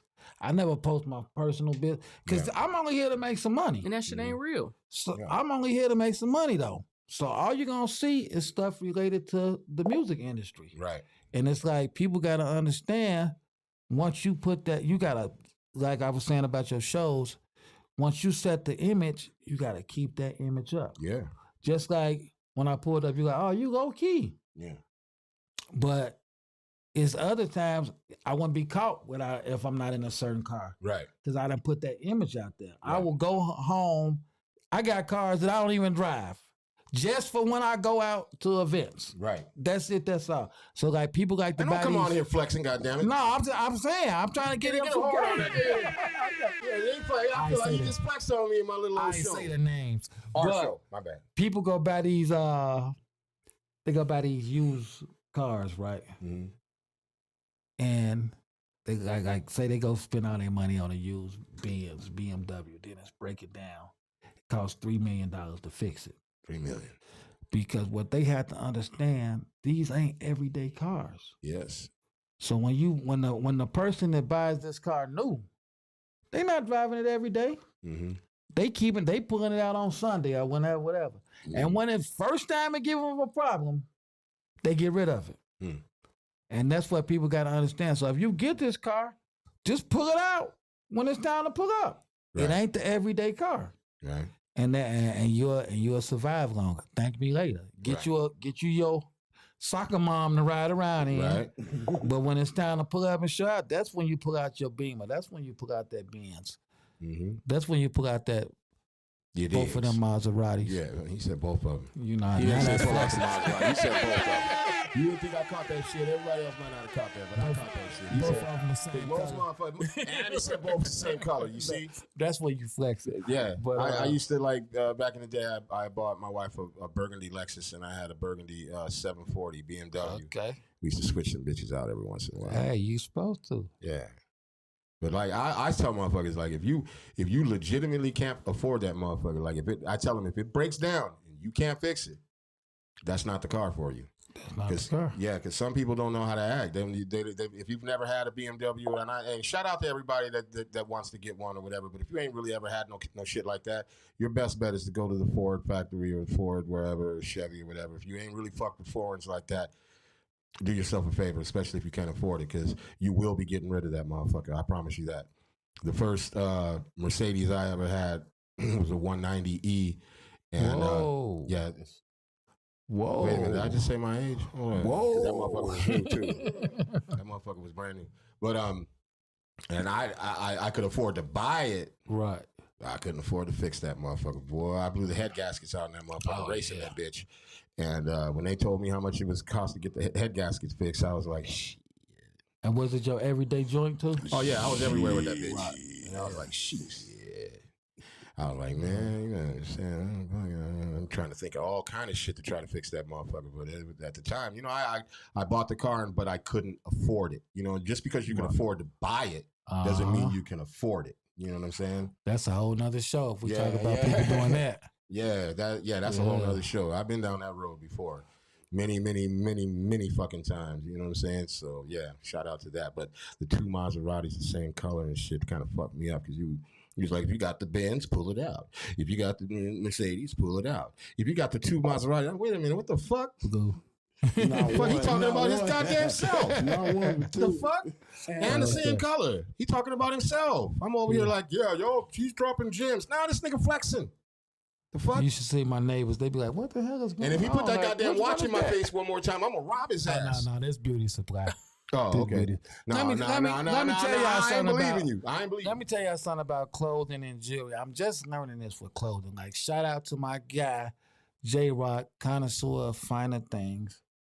I'm finna start rocking none but the independent stuff because all this is the same stuff. You know, Yeah. like you can go to China, the bootleg people. See, you got bootlegs and you got replicas. Mm-hmm. Bootlegs ain't no good. Replicas look just like what Yeah. they selling. They the The same same people making the material, stuff. same everything. And it's like, to me, man, it's just all a hustle. Like, to me, jewelry is a hustle. And it's like people put it on to impress people. But like I say, is it from the beauty shop or is it from the beauty supply? Put that or not? motherfucker in my face one more time. Y'all We're don't- gonna find out. Y'all don't know. God, take that motherfucker. But man. I Go done straight built to the that pawn shop. image, though. Yeah. I've built that image. You know what I'm saying? So it's like one hand I'm at the washes end the of my other. rope. You just gotta keep your image up, and you pretty much could do what you want. Cause it's like none of this stuff matters. What matters to me is this, man. I've been a hustler my whole life, so I'm not gonna get no check when I retire. Right. So that's why my house is paid for. That's why my cars be paid for. He said plural. Because I just put myself in the position that I understand I got to think of my retirement now. Right. And a lot of people don't do that. So it's just like, I just be planning for when I'm going to be retired in the Dominican, sipping pina coladas like I'm supposed to be. So it's like. He said it. He said it. He did. He said it. What do I keep saying all the time? What? Man, Dion Sasua, where you going? No. I'm just saying, like, when shit, part of one of these questions, I said, man, what the fuck you talking about, man? I'm taking that money, boy. Look You at my gonna- homie calling from the Dominican right now. You gonna find me somewhere? I said a leather Speedo drinking a motherfucking pina colada, nigga. I'm gonna be outside. I'm gonna be so outside. much fucking chafing. I swear. Yeah, I don't give a fuck. Hey, Sonny, I'm gonna call you right back. I'm talking about the Dominican right now while I'm on the phone. I'm doing a podcast. I'm gonna call you right back. Sonny is kicking it on the All radio. right. He I out there just see doing Big the Pimpin' in the goddamn thing. background. DR shit. Speaking of jewelry, our engineer makes. Oh yeah. Oh, So okay. that's for you. Yeah. That's for you. Oh man, I need something like this. And tell Let me him- show y'all. Tell them what the beads mean, fam. What they mean? Ain't got no particular meaning. Travel Damn, light. Just something that Oh, I thought this was like something lucky. You or ain't never something, supposed to say that, bro. You supposed to say, oh, this I mean, bead that right is, here. that's man. I tell that's a Buddha head. God next time or something. What you say? What you say it mean? peace. Peace. Yeah, travel light. Okay. Yeah. See? So would you say with all the success and accomplishments that you've made that you are truly happy or content? Oh no, I'm happy. And let's not forget, I almost died from COVID. I'm just being recent. I was facing life in the feds, not 10 years, life. I beat that, not guilty. My son passed away at age 24 in 2022, I think it was. My mom passed away, who was my partner in this, 2016. And still, I'm happy, man. I'm real happy because, hey, there's some clapping. There he goes. He was on point on that one. Because I just said this the other day, man. I know it's somebody worse off than me somewhere. Mm-hmm. Like my son passed away, and literally like a month later, his two best friends, maybe 2 months, his two best friends got killed right down the street from my house. They all grew up together, and I was talking to their mama, and she like, man, no disrespect, but you done lose a little beast like I lost my son. I'm like, you damn right. I agree with you. You lost yours way worse in a way worse scenario. Or like people tell me like, I know what you going through, man. You know, with me losing my brother, you know, you lost your son. I'm like, nigga, I ain't never lost my brother. I don't know what the hell that feel like. Right. Don't put me in that shit. Yeah. So it's like, you know, it can always be worse, man. Like when I was in that coma and I woke up and I couldn't fucking talk or walk and the doctor telling me that shit. I'm like, I don't give a shit. I'm like, I remember everything up here. I ain't never, and I used to look at people and be like, damn, that motherfucker crippled, whatever. I'm like, I ain't never got to talk or walk again, and I'm gonna be happy as hell. And you know, like that's real. Like you don't know that until you in that predicament. Big facts. Big facts. But I was gonna say something about jewelry and shit, and I learned that shit a long time ago. Like I'm not real. I had my flashy moments in my life where I was wearing all the jewelry and all that type of shit. But I think when you get to a certain point, especially if you've made a lot of money and done a lot of shit, you get to a certain point that shit is not appealing. You know what I'm saying? Like cars and shit, I'm cool with the cars. I'll get a nice car and shit. My wife be driving it. I don't give a fuck. I'm at the point and have been at the point where like if that motherfucker gets me from point A to point B and back, you know what I'm saying? I'm cool with it. I don't need to be washing the car every fucking week or every other day and all that type of shit. To me, that shit's frivolous. There's other things that can be done, but that's just me. Hey, when we used to snatch rappers' chains, and I take it to the pawn shop, and they be like, "What you want? $15, $20? This shit fake." Right. That's when I understood what game I was in. I understood I was in WWE. You know. Allegedly snatching chains. Oh no, I don't care about none I did as a juvenile, man. Like I said, I'm 25, so I could talk about shit. When I was a juvenile. Statute of limitations and all Man, that they can't charge me for that. Yeah, but anyways, man, I think we could keep this motherfucker going with us. We are already 2.5 motherfucking hours. Oh man, I gotta get shit. Can we get some outro music? Goddamn it! I gotta get something to eat. Where we at with it? Hold on, everybody. Uncle Beats on everything. Oh yeah, you looking for me? Find me on Instagram, Facebook. All you gotta do is type in Uncle Beats. Everything will come in good. Don't Google Leland Jones, Chicago, whatever you do, because I'm innocent.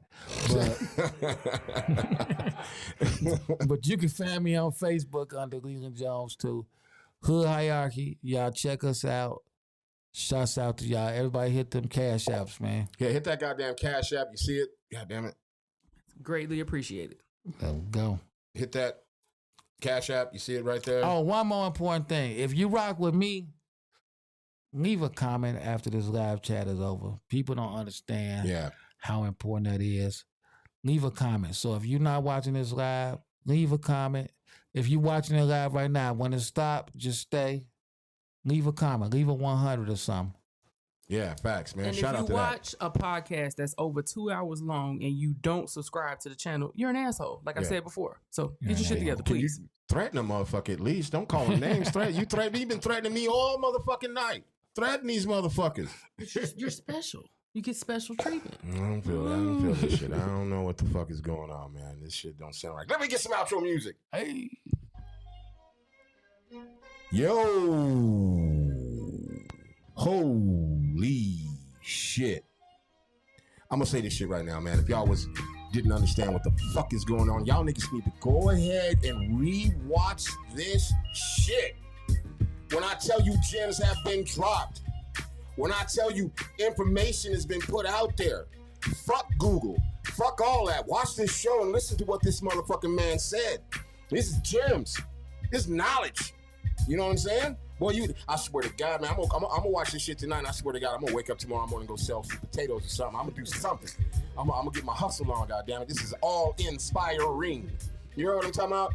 Boy, Uncle Beast was in the motherfucking mix tonight. He's on the show. He did his goddamn thing. See, I can't even fucking talk.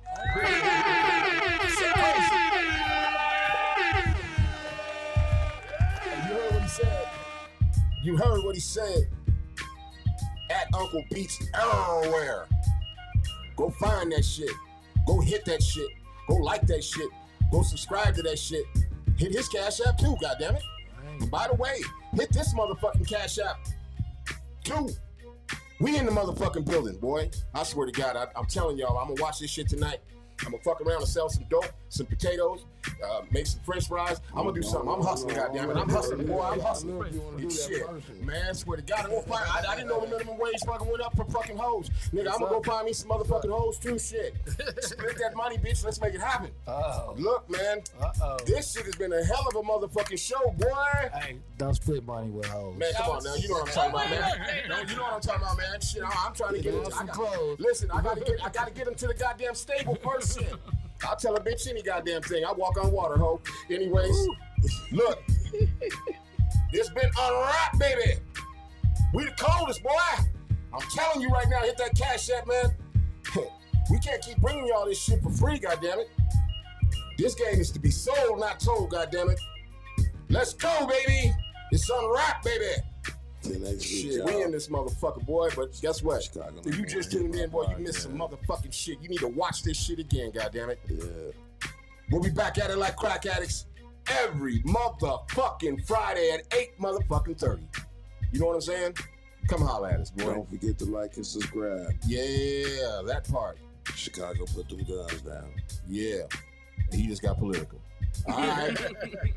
Shout out to putting the guns down. But we'll see you motherfuckers next Friday, boy. We're about this bitch, man. Peace.